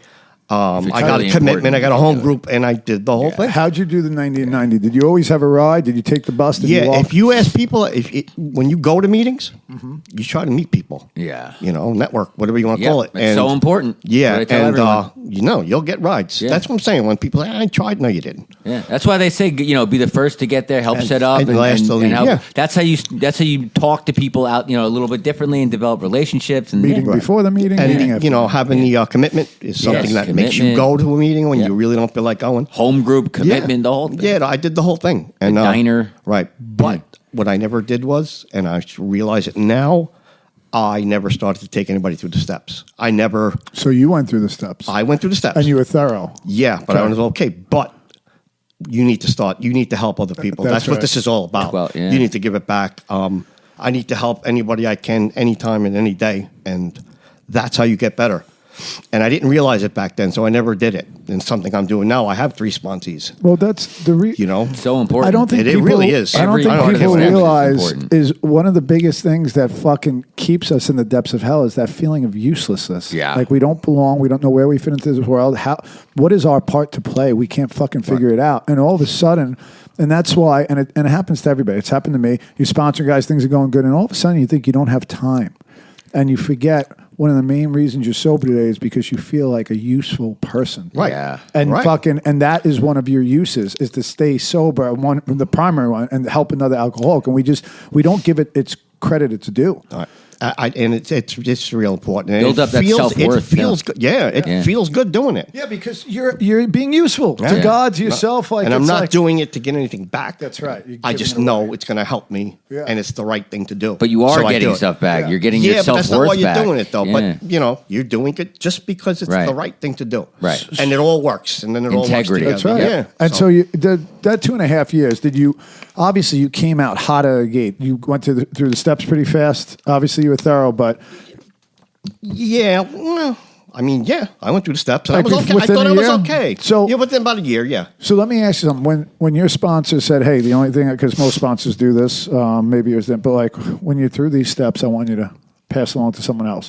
Did you have any fear behind that? Was there a reason why you didn't get sponsors? I never thought I would be good enough because it's a big responsibility, I think, to try to help Sure. somebody else and point them in the right direction. And I just never thought I'd be good enough for it. So you didn't have the self-worth. No, Okay, I get I it. didn't. So I guess when I went through the steps, I probably didn't go through them as thorough as I should have. I guess. I mean, I don't. Well, I'm not sure, but I don't know if it's not- that. It's just yeah, I remember yeah. I had those same feelings, Mike. The only thing I did differently, and I don't know, maybe you did do this, is I kept on calling my sponsor and be like, "Yo, I don't remember this. I don't remember that. What'd you do here on the second step? What the fuck am I reading? What am I telling this guy?" Like, I wasn't like I was completely ready to sponsor You another weren't, man. you're saying. I wasn't like, meaning like I didn't know everything. I didn't have it fucking down. I was scared. I was afraid, exactly like you. Like, Right. I'm not going to, like, I'm going to fuck this guy gonna up fuck this more. up. Exactly. Yeah, I'm going to fuck this guy. Exactly. How am I supposed to? I just went through these things for the first time. How the fuck am I supposed? Where's step 3? At which point? What page? What do I right. do? Where's the prayer? Where? Yeah. Yeah. So the only thing I did different was like I got vulnerable and asked my sponsor, because most of the time I wouldn't do that because I feel like I'm supposed to know something. It's Right. your fucking first time Right. through it. You're half a fucking maniac Yeah. still. Right. So what are you talking about? I get caught in the supposed tos, and then it breaks my spirit. Right. Because I'm like, I shouldn't be feeling this. No, you should be fucking feeling this. You're about to help another man do one of the most important things of his life. Right.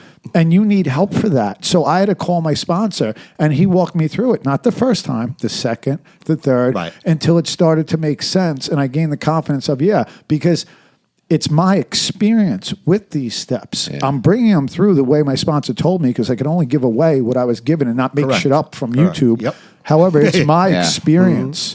So I totally get where you're coming from. I don't think you weren't thorough. I think maybe you just got caught in that fear and didn't allow other men to help you through that fear. Yeah, I think that's a big. That's, Yeah. For me, it's the spirituality part of the program. I think I never had the white light spiritual awakening. You know, At that point. yeah, when Okay. you know the lights and the spaceships come down. And, you know, Yeah, Area yeah. 51, And that you know. doesn't have to happen. No, it doesn't. No. It doesn't. But what happened to me this time is after a period of time, I just realized, holy shit, my life's getting better. This is good.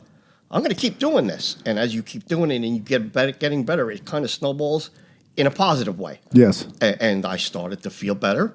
And every day I'm going to do more and more. Why wouldn't I? Why wouldn't you? Exactly. You know. Yeah. If smoking more crack gets me higher, Right. Yeah. it's just a simple mathematical equation. When I help others get outside myself, do things when I think I'm too busy, and turns out I get more time from it because my spirit's lighter and I could do more things and I'm not tired all the time. Right. It's compounding interest. Right. So and I've gotten to a place where my spirituality is a lot better. I mean, I got my relationship with my high power and all of that, yeah. But my life is just so fucking good now compared to how it was. But it's still sick that every once in a while it could pop in my head that, go ahead, Mike, you can go out there and fucking use social. Just pops in. Yeah, of Yeah. course. It just every once in a while. Well, because- I don't What do you entertain do? it. What do you do? I dismiss it. Yeah. I can just dismiss it because it's been over 2 years and I know how it's going to go. It just pops in. And Is this your dismiss it. longest stretch? This is not your longest stretch of sobriety. Just though. it's about the same. It's about the same amount of time. That's So what are why you saying? Well, no. I want to saying, go. yeah. No. I want to go back a little bit to get right to the spot we're in because it's important. Yeah. But that whole thing, you have a God now to give that up to. Like, we can't control our thoughts. Yeah. And the problem was at one point for me, at one point in my usage, not only couldn't I control my thoughts, I couldn't control the emotion tied to that thought. Right. And then I couldn't control not obsessing over that emotion until I took the action to actually complete that triangle of Right. bad behavior Right. from a thought, which could be a fart in the wind, Right. to something that literally possesses my action. If you let it. Exactly. And that breaking that triangle, it has to start the action and then repeatedly stopping the action. Right. What happens is the power of the emotion attached to that thought becomes less. So now that obsession is relieved, and that's why we could give it to our higher power now when the Right. thought comes in, because Right. that emotion's not tied to it, because it's just different. We put work in. So I want to get right back to where you are now, because it's important, because you're doing so well. You're helping so many people, and you're just real raw and honest every time I meet you. You're the same fucking person, and that's what I love about you, because you. I'm sick of fucking meeting people who want to show you their fucking Instagram fucking profile, don't give a fuck. and they are the biggest jerk-offs on the planet. I like people. Show me who you are. I'll Right. respect that. And Whoever you I are. hope you like me. If you don't, That's it. No. Let's just see you, Right. or the unadulterated version of you. Not the And- mask. And he always gives that every time I see him. Yeah. And that's why I'm so happy to have him on. But I just want to go from that point of 2.5, when you had the 2.5 years, Mm-hmm. we already talked about you slowly drifting away because meetings, obviously you never sponsored anybody, It's a meetings, disconnect, stuff like yeah. that. So now take us through that last stint, right? When you have a good dose of AA in your system too. Yeah. So the fucking guilt and shame, I know from my experience. you AA have a ruins good, your drinking. Oh my fucking Sure God. it does. So give me that stint from when you went back out there leading up to the last rehab, because I Okay. want to get a little I deep got into you. the Right. things that really helped you along the way. right. So I was living at my brother's house, and I was working in a poker room. It was only a couple of nights a week, but still, the people that were there, maybe it wasn't the best thing. I mean, I was serving alcohol, it didn't matter, didn't bother me. They were smoking weed, didn't bother me. But when I found that bag of coke on the floor, after I had been disconnected, I had no defense. I was picking it up, and I was waiting for everybody to leave and smoking it and whatever. So I was living at my brother's house, and I started using again, and he figured it out.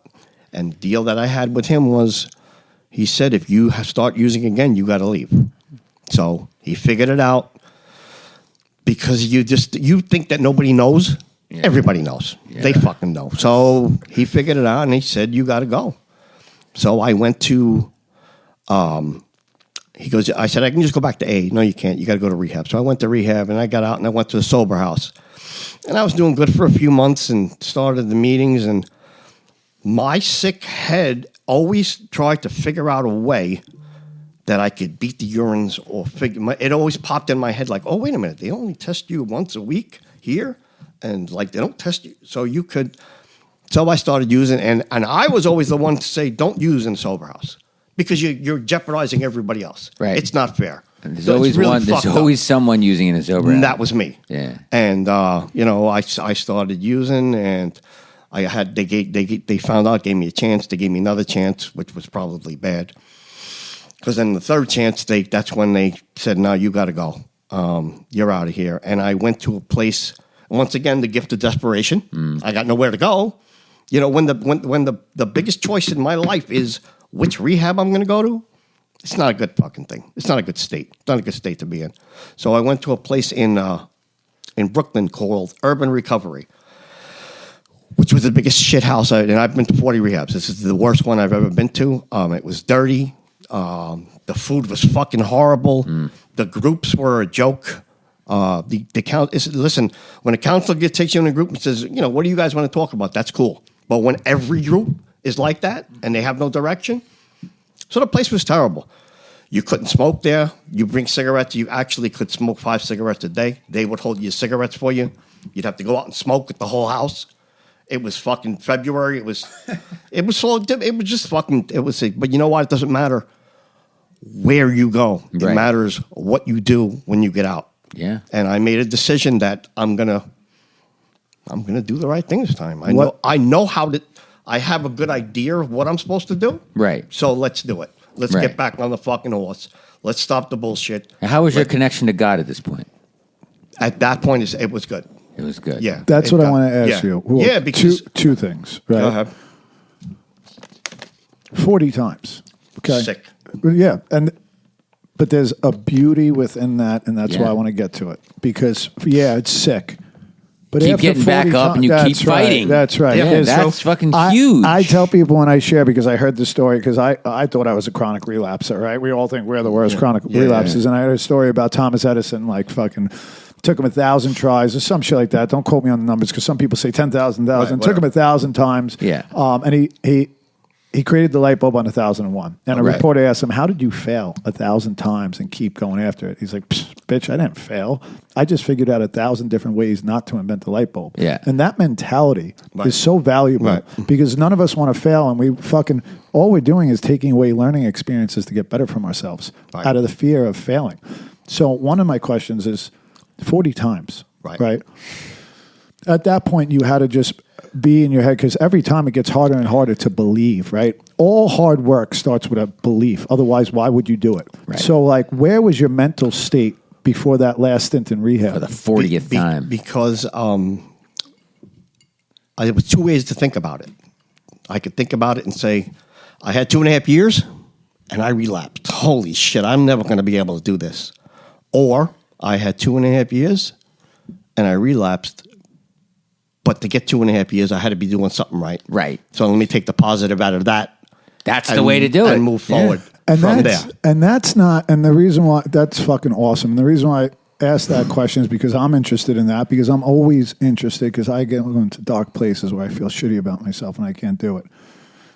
But that's not being an optimist, like pie in the sky bullshit. It's not being a pessimist. It's being a realist and focusing on the positive. Right. That's fucking huge. our thinking, because of who we are, doesn't let us do that a lot. No. And But you those, have to those change the 2.5 way you think. years didn't go anywhere. that's they're still what I'm there. They saying. still existed. Right. You didn't throw them away. Exactly. They're still there, Exactly. and they're a stepping stone. Now this time, what am I going to do different? Right. Yes, and to me, that's God's voice, Yeah. right? Because we tell ourselves all day, we're pessimists all day. We're not going to work. We're broken. We're broken. We're different than everybody else. It doesn't matter. Like, we're different. Especially after 40 times. That little, like, interruption with God's thought of, let's focus on the positive. Wait a minute. 2.5 years I did. Yeah. I did something. can do right. this. And within that honest assessment, you were also able to see, well, what was the one thing I didn't do? Maybe Right. I could do that and too. I figured that, and I was told, actually, I was told, and yeah, I kind of figured it out. But yeah, it was pointed out to me that you didn't, you were spiritually unfit Yes. by my new sponsor. So my last Mr. question, Anderson. and then I want you to keep going, is that decision you made, right? Right. What was that like? Like that decision to continue on. And try it again. And Yeah. do it again.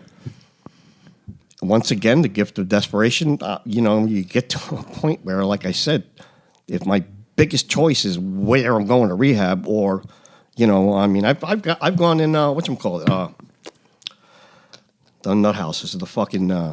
Like Psych South ward. Oaks. Just and yeah. Psych Just ward. because I had nowhere to go. Psych ward. That's Yeah. the one thing. So, Sorry about that. so basically, it was either rehab or being homeless. Yeah. So Or psych ward or being that's right. homeless. Right. And But, this- I made the decision that I'm going to do this again. Right. I know where I'm supposed to go to do it. I know what I'm supposed to do it. Yeah. Let's do it again. So it's not like even in that rehab, even though you're in a shitty rehab, because you were dedicated from that point. Right. Because you weren't in the best rehab and your mind was set. Did you hear anything great in the rehab that gave you more motivation, or it was just. No, on some level it was, this place is so fucking horrible. I don't want to come back to these places anymore. That was part of it. Okay.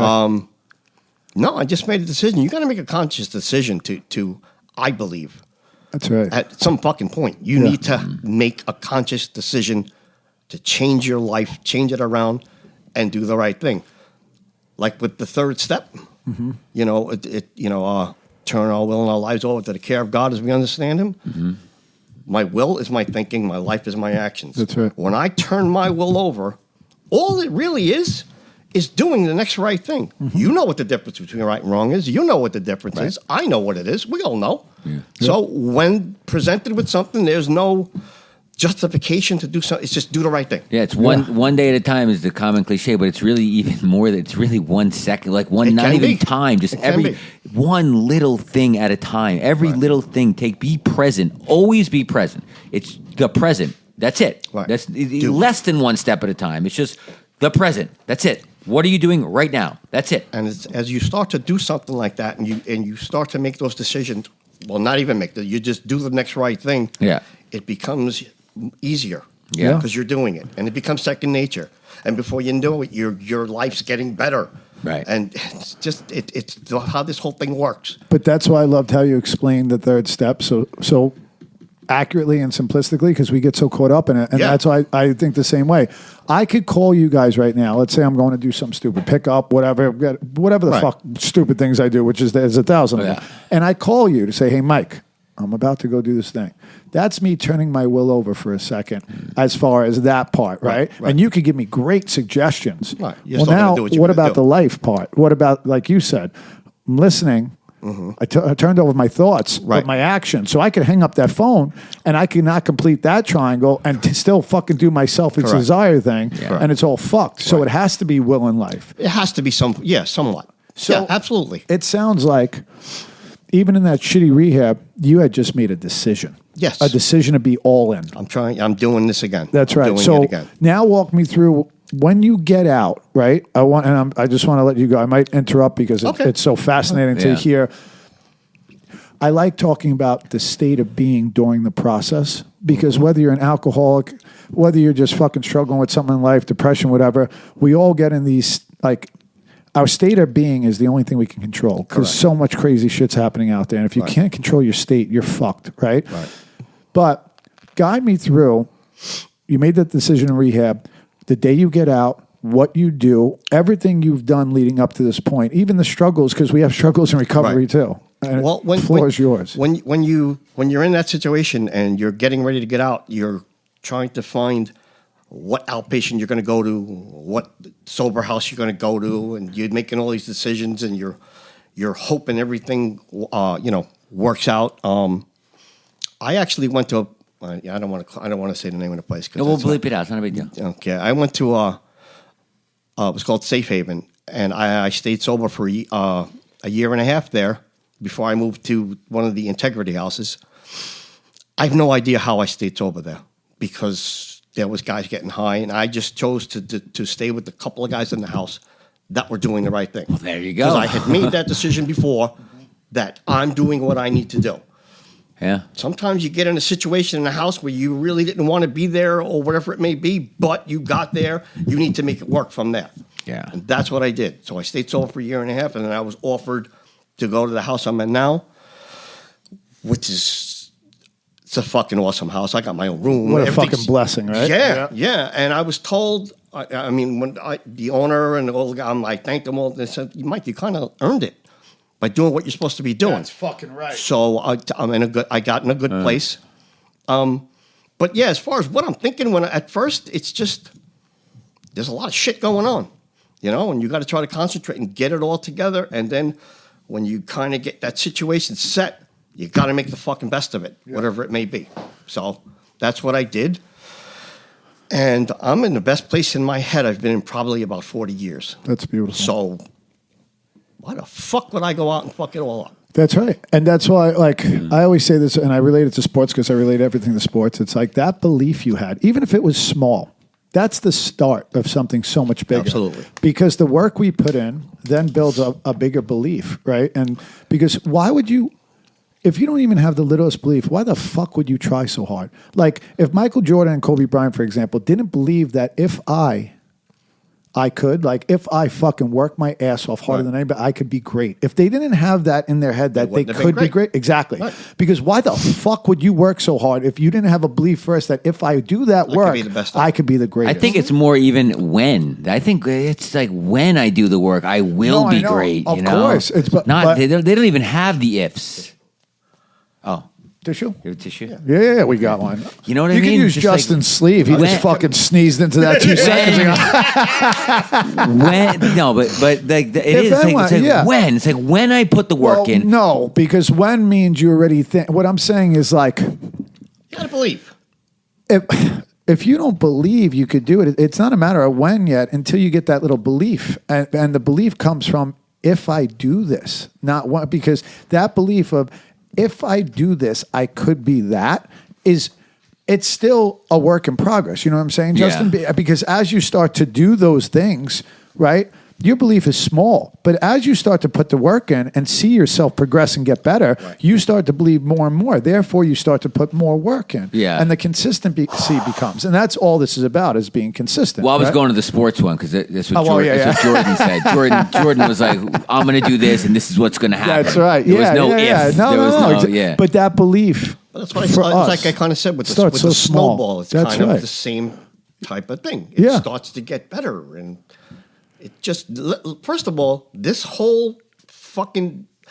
so simple. Yeah. It's not even funny. We complicate it. That's what we do. Yeah. It's just simple. If you don't know how to do it, you come to AA and you know nothing about it, but I know you do. Yeah. I'm going to hang with you. That's right. And I'm going to hang with him. Yeah. And I'm going to get better. And that takes a level. And that takes a level of humility. But humility isn't thinking worse of yourself. It's just having a fucking honest assessment of this is where I'm at right now. Right. And he's there and he could help me get there. Right. If I just fucking stay within myself, open-minded, honest, willing, and fucking do the work. You could come here and you could be dumb as a fucking pile of rocks. Yeah, it's almost better that way. Yeah, it probably is. It's almost better because then you outsmart fucking everything. You question everything. Much, right. You could be so stupid that you order a veggie Whopper and chicken fries and think you're eating a vegan meal. Veggie Whopper, okay. You could be that dumb and you could still get sober. It always goes back to the veggie Whopper. I should go to Wendy's. They got a better deal at Wendy's than they do. You could be that stupid. You got to get that bitch a biggie bag. There you go, biggie bag. $6. Fuck around. But this is the thing, and that's why I tell people: look, they say yeah, we should go through the steps as soon as possible. But even being around the rooms, the same thing like they tell us, don't hang around bars. If you hang around barbershops long enough, you get a You're gonna haircut. get your haircut. Yeah. Same thing with AA sometimes. No like- offense, Casey. Yeah, no offense. It's fine. Casey's a barber amongst everything Yeah, else yeah. he does. Yeah. But same thing goes for AA a little bit. And that's why they say keep coming back. Yeah, we should get into the steps as soon as possible. But if you stay around long enough, you get a haircut here too, because you start to see people getting better, and Right. you start to question like, why? What am I not doing? Well, you're not What are fucking they doing doing? anything. Right. Yeah, exactly. And they're Yeah. doing something. And those steps, to me, the reason why they're so beautiful is because it's like a fucking treasure map. And I guarantee it is simple. Yes, it right? is. But we overcomplicate it. But if we literally like, here, this is a fucking treasure map, follow it, and you'll find all the gold in the world. And by the way, J-Lo will be there naked on top of it. I'm Your going. motherfucking ass would follow every single direction Absolutely. or rule, right? Absolutely. Well, if you're in the right headspace, I know me. When I first started, I was like, okay, now what's the final step? Because I don't need the other ones. Well, yeah, That's it. But if Let they me get told to you the it was a end. case of fucking alcohol there, you Yeah. fucking get it. Right. But the point being is like, I guess having a good sponsor would help. Go ahead. I'm sorry. Yeah. Go ahead. I mean, you know. but those steps are first like a treasure map to one of the greatest gifts ever, which is a connection with your higher power, not another man's depiction Which of a is a higher good thing, power. yeah. Exactly. Right. And within that, you're able to build a relationship with that true higher power,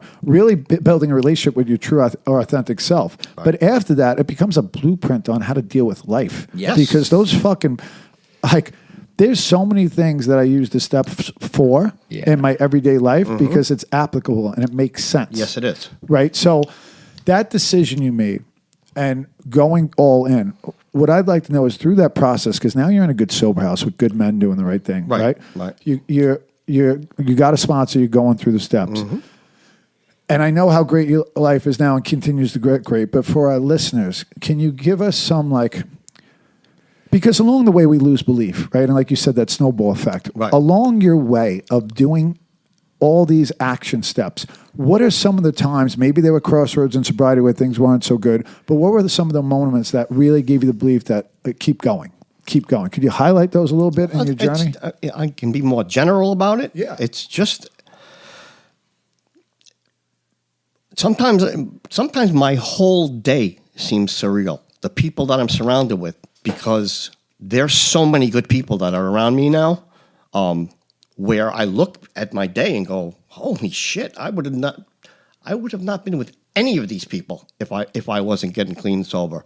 And I think of the thing I think when you want to say the gratitude list at the beginning of the day, whatever it may be, there's certain things that you have to do on a daily basis to keep moving forward and to keep feeling better.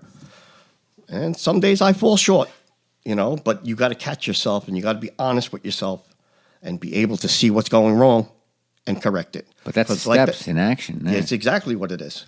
But like I said before, when I actually saw that coming and didn't do anything, how fucking stupid is that? I saw it coming and I didn't do anything. Yeah. I saw it coming and justified because my thinking started to slip back because I had disconnected from the program. Yeah. So I have to stay disconnect from God. connected.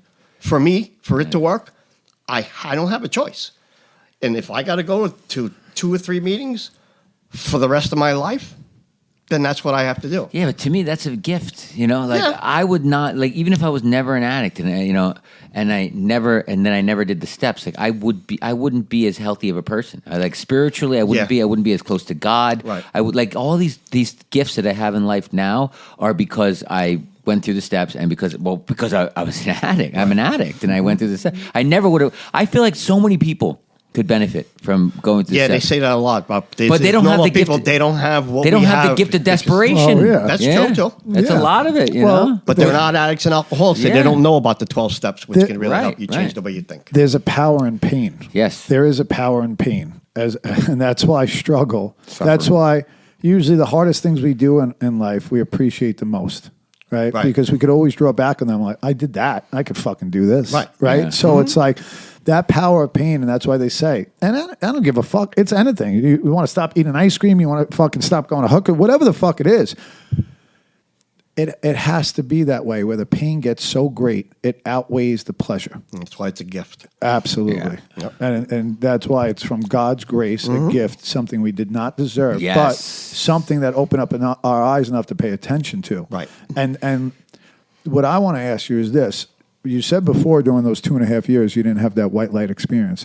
Through this journey of going through the steps, because it doesn't have to be a white light in that moment. That white light becomes stronger as we go through the steps and continue to do the right thing because we're building. This is a relationship. You could believe in God, fantastic. You could have a connection with God, great. But if you don't have an ongoing relationship, and a relationship is up and downs, if you don't have that relationship, you're missing out on a big portion. Yeah. So that white light could just come gradually through building that relationship. Yeah. So for you this time around, could you give me a little insight into what that was like, developing your higher power, whatever the white light experience looked like, whatever it is? At one point years ago, I wasn't a big, I believe, but I didn't pray, and I found through prayer, the more you do it, the more you have contact with your higher power during the day when something happens, and you don't ask for him to fix it. You ask for him, your guidance so I can help other people. And I ask for things that I only ask for things if it's going to benefit me and others. And as you do it more and more, you just become more conscious of it. And it's to me, my spirituality and my contact with my higher power is a state of mind where it just continues to get better. And it could be small little things at first. And like anything else, if you just keep doing it, it keeps getting better. And the thing that we have, the God of our understanding, is awesome. Because, I don't know, this is pretty sick. No. Sometimes I think of religions. How many religions are there in the world? Too many. There's a lot. I'm joking about it. They all can't be right. Somebody's got to be wrong. Right. They're all wrong except for Christianity. But Well, there you go. That's my point. Yeah. Coming from a Jew. Well, I'm just saying, Jesus But is my God. The thing that's great him. about this program is the God of my understanding. Yes. And Nobody can my tell you God's it's wrong. Yeah. He says I don't have to go to church on Sunday. Yeah. He says I can eat meat on Good Friday. Yeah. But that's my God. Yeah, and exactly. it works for me. Yeah. But whatever works for you is good. Right. That's a great thing about, the God of my understanding. Yes. 100%. Well, yeah, my God is like a loving touch of a woman, and then it's like fucking a big fat guinea hand that smacks the shit out of me because I need both sometimes. Sometimes I need a good kick in the ass. Yeah. And sometimes my God has a big dick that he just smacks on my head and Yep, says, he hey, does. jerk off, fucking get going. But I Because can deal I with it need now. that. Yep. Exactly. Yep. I could talk to myself that way without attached emotionality. I do it all the time. It's Right. like I do something that's the person I don't want to be, and then I'm saying it to myself. What God's ideal is of me. Right. Like, what do you mean, jerk off? Fucking leave 5 minutes earlier. Yeah, what do you know? Okay, or whatever. Well, I'm late, but so anyway. No. Yeah. But to me, that's the most beautiful thing because most of our depictions of God came from men who ruined it, right? And like for me, that's why like when they talk about in the book, like him going through the process of thinking about his grandfather, like believing in the spheres, but not a man's right to tell him how to pray or something like that. Like he's talking about like, I believe that there's something out there, but I don't believe you should tell me how I should praise that thing. Like, what the fuck do you know? What the fuck are you talking about spheres? It's in the book, but it's in the book about like Bill going over his life when he's starting to learn about a higher power, and he's going through kind of like breaking all his what's it called? Not erasing, but what is it called when you're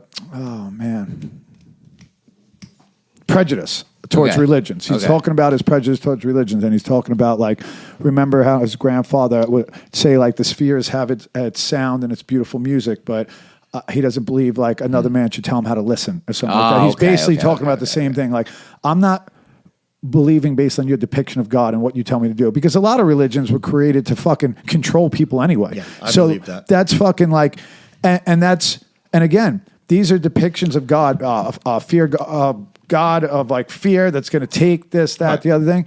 And it's not till we get our own understanding of God that we could truly believe, because they fucking crushed it based on all the bullshit they tell us. Right. It's ridiculous. I think a lot of Doesn't make religions, sense. a lot of religions are a list of whoever the powers to be were at that point.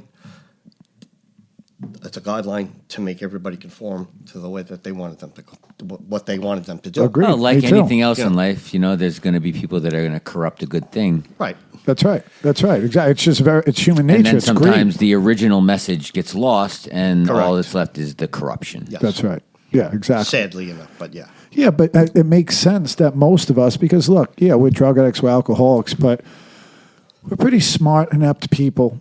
And it's not, and we're bullshit. You can't pull the wool over our eyes. And it's like we called that bullshit a long time ago. Yeah. And we put that on God when we should have put it on man. And it's Yes. not till we fucking get here and somebody opens up our eyes to, don't listen to those fucking idiots. Yeah. God's within your heart. You're going to find him Right. through finding your heart through these steps. Yeah. So just trust that. And that helped me fucking tenfold with this. Right.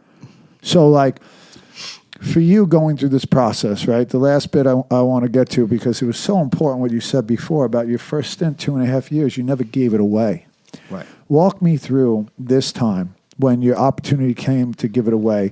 If that thought popped up, that fear, that not good enough, and if it did, what you did about it, or you were just like, fuck you, I'm going.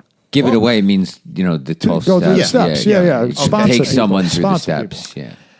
Here's the thing. I've sponsored a total of five gentlemen at this point. Started out 0 for 2. But that's not me. That's them. And But you stayed sober, right? Yes. So you're And- 2 for and- 2. Right.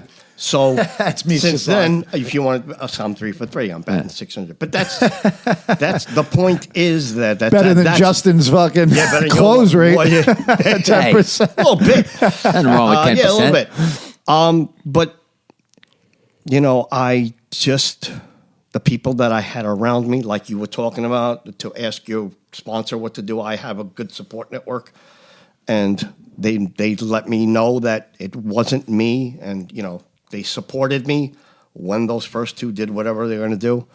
Because at that point, if I was thinking the way I used to think, I would have said, "Wow, I guess I'm pretty fucking bad at this." But I got the proper support and realized that they let me know that I know what I'm doing. You Yeah. know, support from people is really important. And I just kept doing it. And, you know, the 3 gentlemen I'm sponsoring now are all doing really well.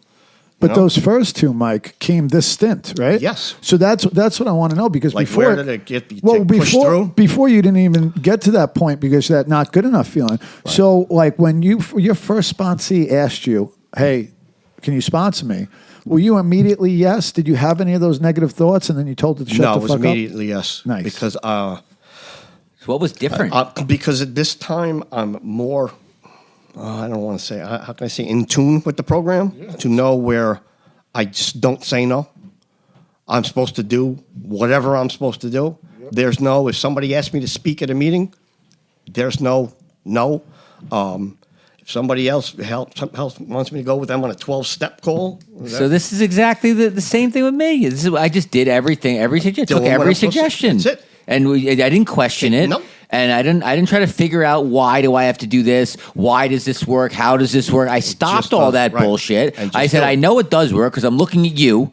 In this case, Right. it was Joe. And I'm like, it's working. So I'm going to listen.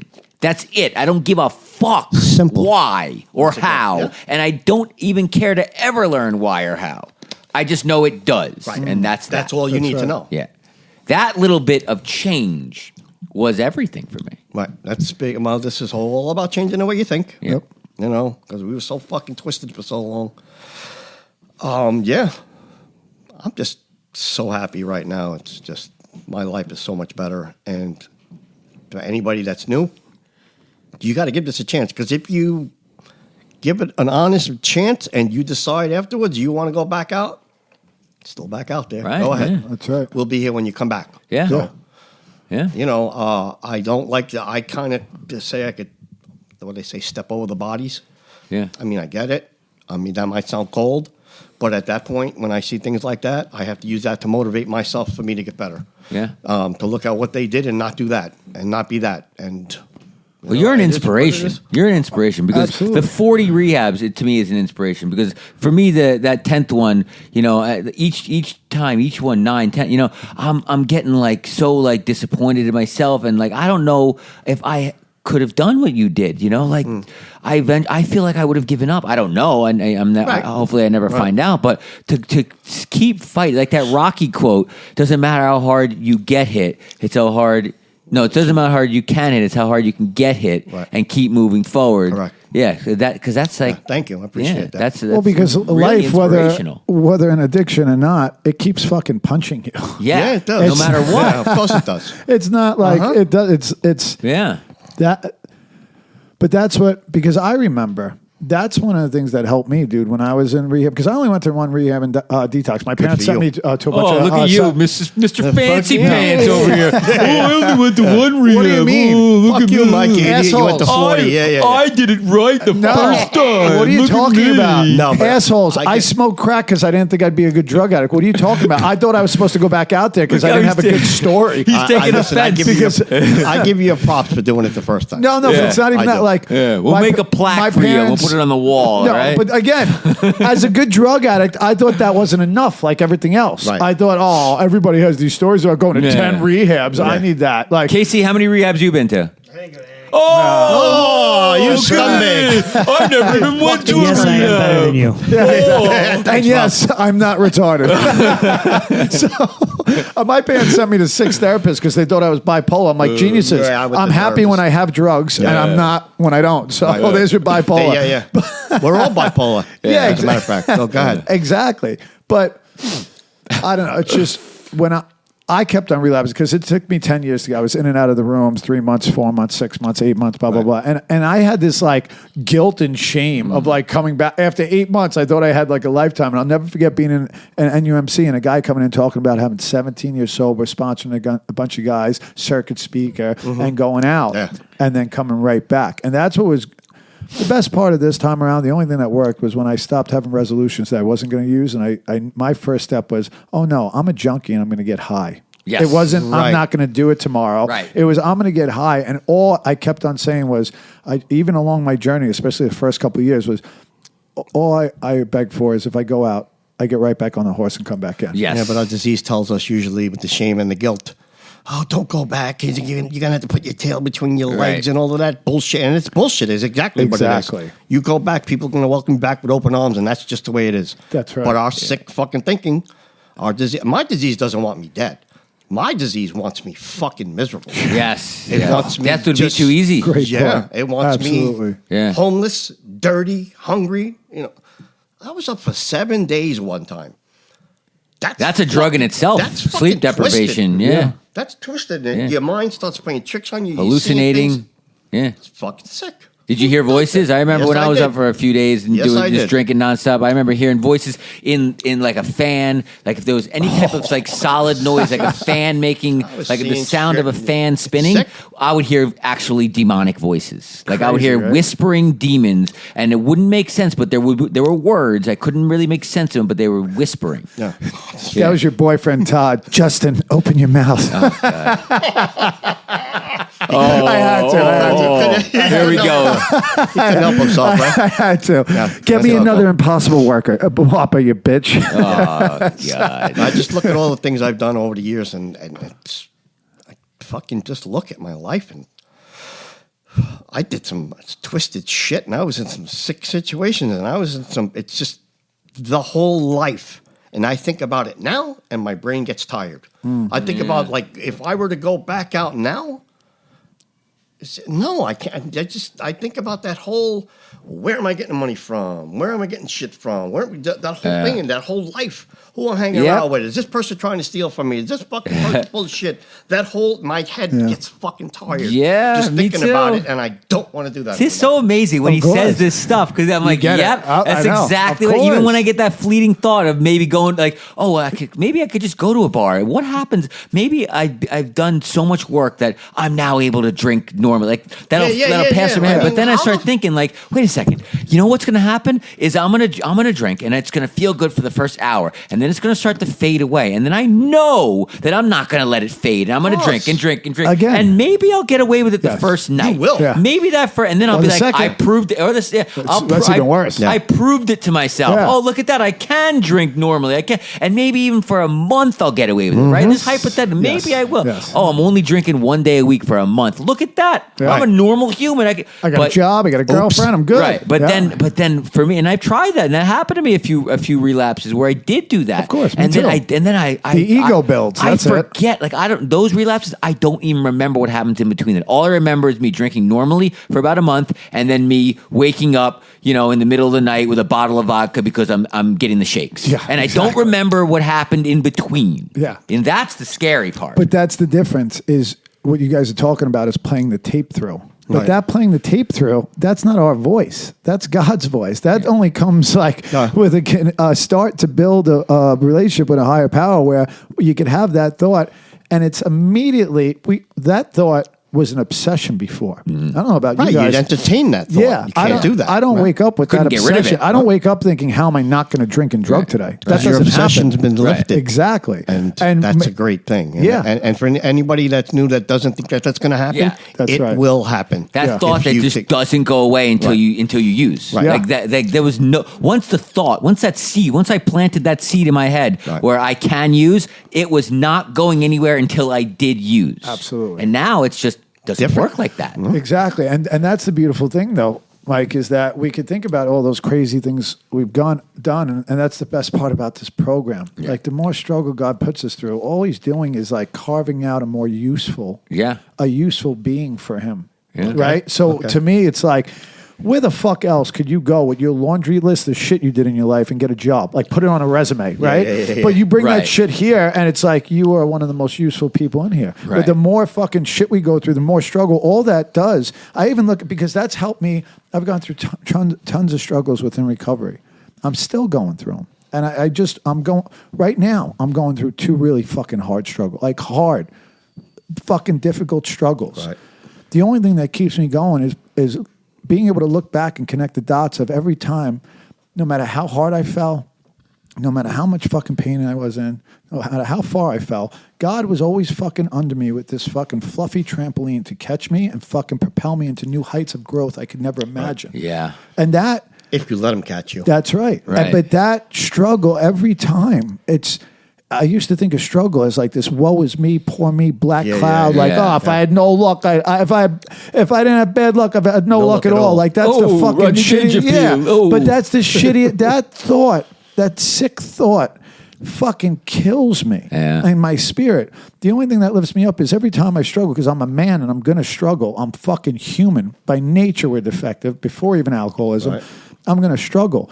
But if I understand, if I just fucking stick with it a little bit and feel the pain, like when they talk about the 9 steps promises, if we're painstaking about this phase in our development, people think it's just for the 9th step. No, motherfucker, if you plan on growing, you're going to go through millions of phases of development. If you don't think they're going to be painful, you got another fucking thing coming, Right. because growth only comes from pain, Yep. right? So like those promises are fucking something for all of us, not just in the 9th step. If you want to grow, if you truly want to grow, motherfucker, you better be painstaking about this phase of your development and the next. Sure. Because within each one of those pain points, there is a version of you waiting on the other side that you'll fucking never imagine could be you. Right. Every fucking And time. it works in so many. That's spiritually, it works like that. But it worked like physically too. That's what working out is. You're literally hurting your muscles, Tearing it down to tearing build it them, back up. and then they Sure. build like it's like 100%. It's just in everything. Like you have to, no pain, no gain. That's you right. know? very true. Agreed. Yeah. So, Mike, look, dude, we're going to close up, and I want to give you the floor again because I'm so grateful that I got to sit down and talk with you Me like too. this, because again, we see each Thank other at you, guys. meetings. I always love seeing Yeah. you, but we get to spit a little bit. But nothing like this, where we get to really sit down and understand the person sitting in front of us, the struggles they went through, and how useful they are now because of this program, the connection to God. So, And I love that this episode was really strong, heavy on God and AA, because sometimes not you're all right. of our episodes You're are right. like Yeah, that, I but get this it. one You're is, right. and that's Yeah. important to Yeah. have episodes like that. yeah, because it that's the helps people. solution. Yeah. As much as I like to kid around, people that know me, they know I'm a fucking, I'm the class clown I can be. Yeah. But when it comes to this, Yeah. I'm Because it's serious life as a or fucking, it's absolutely life it's or death. Yes, it is. Yeah. And you fucking lived it. Yes, and it nobody is. can tell you any bullshit like, oh, I tried, or No. it's too late for me, or any of that fucking No, nonsense. no, you're right, It's 100%. too late to have some fucking peace and serenity Yeah, and no. not fucking live in pain. Listen, and if you're I got, fucking, whatever I got left, I'm going to Right. enjoy it. that's right. So. And that's what I want to ask you, just to sum everything up and kind of leave listeners with something, because you do a lot of things now. You put a lot of action in. And I'm sure along your time in this stage of recovery in the past, you've had little like aha moments, right? You've had little like things people have said to you that have stuck, like, you know, those little analogies people give you or something that finally sticks. You've heard it 1,000 times. You're like, holy shit, that makes sense now. Yeah. So can you give our listeners some maybe thoughts or like your philosophy on life, things that have helped you along the way that has really stuck and you use almost on a daily basis? You know, that like you want to go back to the sayings that they told me. This time I was told that we're going to love you till you can learn to love yourself. I told them it might take a minute. They were like, we got time. So that was cool. But it's just I'm at this point in my life where I know every day I have to try to get better. Okay? And I know it might sound simple or whatever, and like I said, it is. But I have to do things, and there's a list of things that I have to do every day. And so I try not to think of it as work. I just try to think of it as challenges, and that kind of helps me. But once again, it's just so simple. I try to get better at what I'm doing every day. I try not to make the same mistakes that I made yesterday and learn from them, and I'm going to learn from your mistakes too and yours. I have plenty. Just trying to get better every day. That's all I could say. It's really simple. Now, give me so you went to school for cooking, right? You want to be a chef, right? Is that something that you still have that you want to give a shot? Can't do it. Okay. Too old. Okay. It's not that I'm too old. Physically, it's very demanding. You know, I'm 63. To be working in a kitchen, it's stressful. I don't know if any of you guys ever, Yeah, I did. It's Absolutely. fucking, it's Yeah. very What about stressful. a food? What about getting a food truck? I mean, that's That's what I'm thinking about doing. you see, that's what I was thinking. That's, Yeah. I could see it. Hola Mike's Munchies. Hola Mike's Munchies. I swear to God, we're not gay. No, but anyway. No, but I mean, as far as the restaurant, it's just too much. No, I know. But the food truck idea is truck's a great. great idea. But Listen, right now I cook for a game. Yeah. I do it once a week, and I got really good at what I do. And you love it. Yeah. You're high when you're cooking. I love it. Yeah, It's a you natural can't- high. It's not work to me. No. You know, I no. mean, but working in a restaurant with dealing with all the people and all of that, that's different. You know, I can't. No, that's a lot of work. What's That's your a lot. what's your special dish? Yeah, what like, do you what's like your to like cook? famous like? This is what I make. Italian? If you could only make one dish for the rest of your life, what would it be? The shrimp, I call it scampi, but it's more like oregano, and it's All right. really simple. I fucking love that. And it's just with garlic and Simple, but seasonings, but it has to be done right for Yeah. it to be good. It's the kind of dish like with the family for the holidays. Yeah. Uncle Mike's got to make his fucking, Yeah, he's got to Right. make his shrimp. Right. You make Okay. his shrimp. Nice. Yeah, and it's just so simple, and it makes me look so good. Yeah. Okay. Which is kind of cool too. So now, and that the reason why I asked that question was twofold: to find out like where's your passion going to take you, because that's what I love about this thing. I just never thought I would have the courage to try all the things I've tried and actually live in sobriety. Right. And that's important. But the other end of that was when you're making that shrimp oregano scampi, right? You have ingredients. You know exactly how much to put Absolutely. in, whether you have to fucking do this or just a feel thing. You Right. know It's a feel, exactly. but yeah, yeah, I know what I'm exactly. doing. I figured it was a feel thing. You know exactly what you need to put in at what point to make it taste the way you want it to taste. Correct. And based on your taste buds, you know these motherfuckers going to like it. Nothing else. Right. Not trying to please them, right? Right. So those ingredients are very important for that dish. My question to you, if you were giving our listeners the ingredients that you use on a daily basis, like you went over them. I knew where he was going. You know what I'm Yeah. saying? You went over them before, but Right. quick, vague. Right. There's people out there really hurting. And this is what's beautiful about this podcast is that we don't have to get cut short as far as we have 15 to 20 minutes and then fucking the red light comes on. Give our listeners, and me and Justin too, because I'm always learning just like you, some of the ingredients, right, that you use to keep your spirituality so high on a daily basis. Okay. It's just going to sound cliche. Good. But a lot of the things that I use on a daily basis are the thing like how it works, just to be honest about to myself, to everybody else.